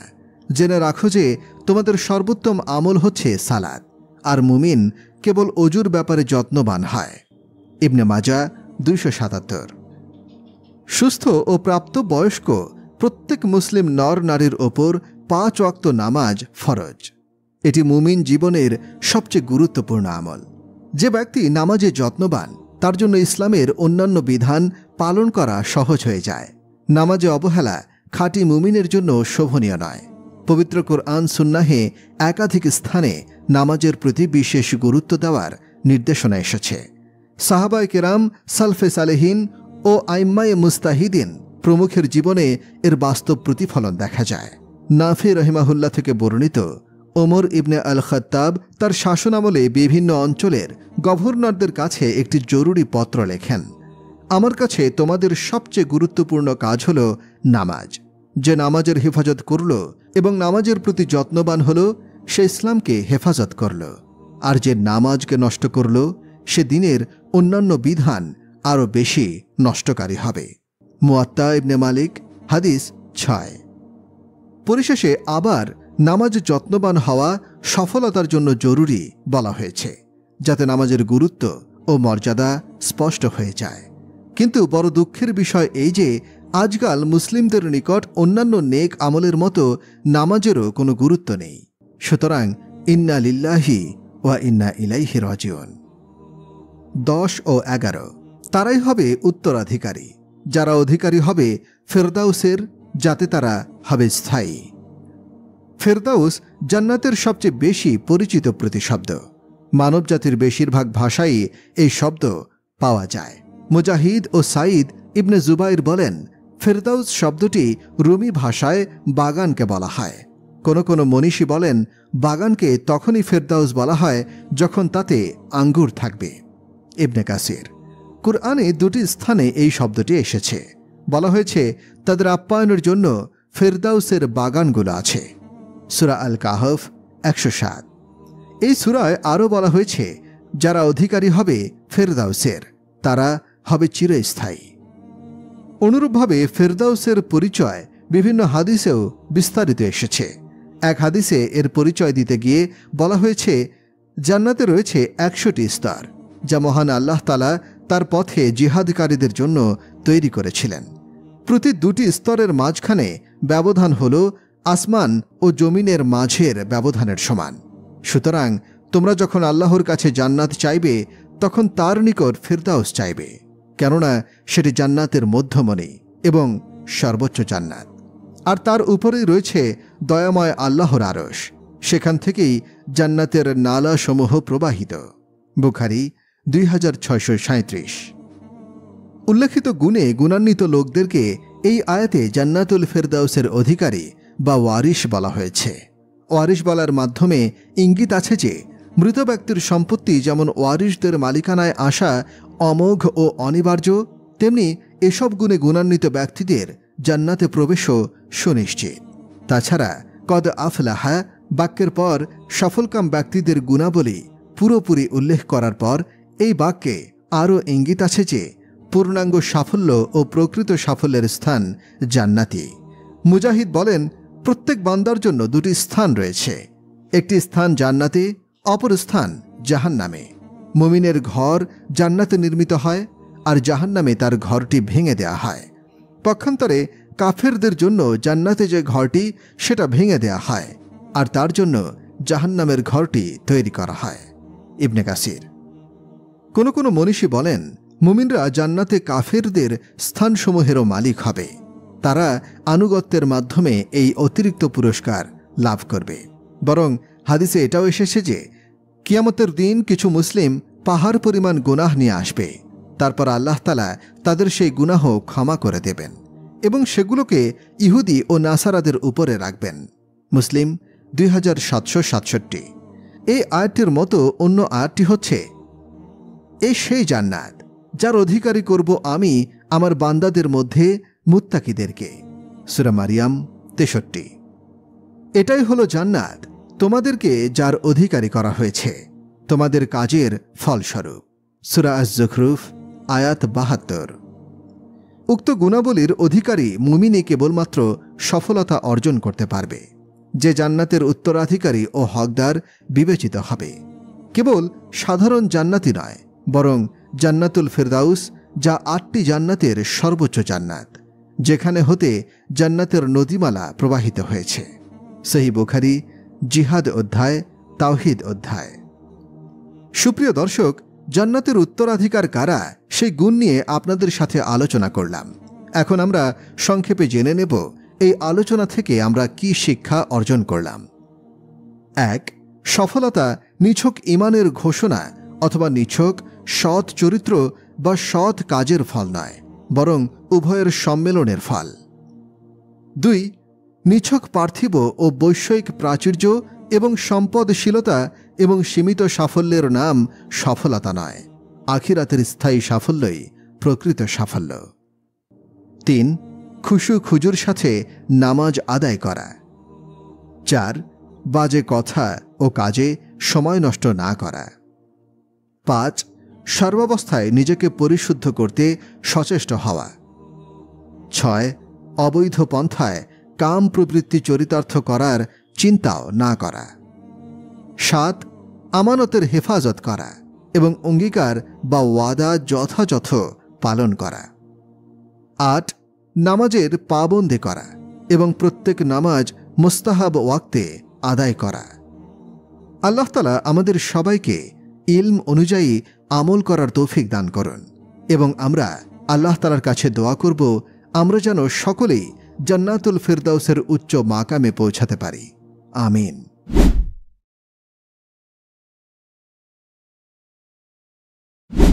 রাসূল সাল্লাল্লাহু আলাইহি ওয়াসাল্লাম তখনও নবুয়ত পাননি। মক্কার কুরাইশরা তাকে তখন আল আমিন বলে ডাকত। কিন্তু যখনই নবী করিম সাল্লাল্লাহু আলাইহি ওয়াসাল্লাম নবুয়ত পেলেন আর হকের দাওয়াত দিতে শুরু করলেন, তখন মক্কার নেতারা নবীজি সাল্লাল্লাহু আলাইহি ওয়াসাল্লামের শত্রু হয়ে গেল। শুধু তাই নয়, হক দাওয়াত ও সত্য এই দিনের প্রতি যারা সাড়া দিতেন তাদের উপর মক্কাবাসীরা অবলীলায় জুলুম এবং নির্যাতন চালিয়ে যেত। তাতে পুরুষ বা মহিলা কোনোই তারতম্য ছিল না। প্রিয় নবী সাল্লাল্লাহু আলাইহি ওয়াসাল্লাম একদিন বনু মাখজুম এর মহল্লা দিয়ে অতিক্রম করছিলেন। এমন সময় দেখতে পেলেন যে কুরাইশ কাফেররা একজন বার্ধক্যপীড়িত মহিলাকে লোহার জিঞ্জির পরিধান করিয়ে উত্তপ্ত রৌদ্র মাটিতে শুইয়ে পাশে দাঁড়িয়ে অট্টহাসিতে ফেটে পড়ে। মহিলাটিকে সম্বোধন করে বলছে, মুহাম্মাদের দিন গ্রহণ করার স্বাদ কি তা বুঝে নে। মজলুম মহিলাটির অসহায়ত্ব দেখে নবীজি সাল্লাল্লাহু আলাইহি ওয়াসাল্লামের চোখ অশ্রুসিক্ত হয়ে গেল। নবীজি সাল্লাল্লাহু আলাইহি ওয়াসাল্লাম সেই মহিলাটিকে উদ্দেশ্য করে বললেন, ধৈর্য ধরো, তোমার ঠিকানা জান্নাতে। এই মহিলাটির নাম সুমাইয়া বিনতে খাব্বাদ রাদিয়াল্লাহু আনহা। রাসূলুল্লাহ সাল্লাল্লাহু আলাইহি ওয়াসাল্লাম তাকে ধৈর্য ধারণের নির্দেশ দেন এবং জান্নাতের সুসংবাদ দিলেন। হযরত সুমাইয়া রাদিয়াল্লাহু আনহা অত্যন্ত মর্যাদাবান মহিলা সাহাবীদের মধ্যে অন্যতম হিসেবে পরিগণিত ছিল। তিনি হকের পথে নিজের বার্ধক্য এবং দুর্বলতা থাকা সত্ত্বেও সীমাহীন নির্যাতন সহ্য করেছিলেন, এমনকি নিজের জীবনকে হক পথে কুরবানি করেছিলেন এবং ইসলামের সর্বপ্রথম নারী শহীদ হওয়ার দুর্লভ মর্যাদার অধিকারী হয়েছিলেন। হযরত সুমাইয়া রাদিয়াল্লাহু আনহার পিতৃপুরুষদের মধ্যে থেকে শুধুমাত্র তার পিতা খাব্বাব এর নাম জানা যায়। তার দেশ এবং বংশ কোনটি ছিল, কখন এবং কিভাবে মক্কায় এসে পৌঁছেছেন, এই সব প্রশ্নের উত্তর ইতিহাসের গ্রন্থগুলো সঠিকভাবে দিতে পারেনি। শুধুমাত্র এতটুকুই জানা যায় যে জাহালিয়াতের যুগে তিনি মক্কার একজন সর্দার আবু হুজাইফা ইবনে আব্দুল মুগিরার একজন দাসী ছিলেন। এটা নবুয়তের প্রায় ৪৫ বছর আগের কথা।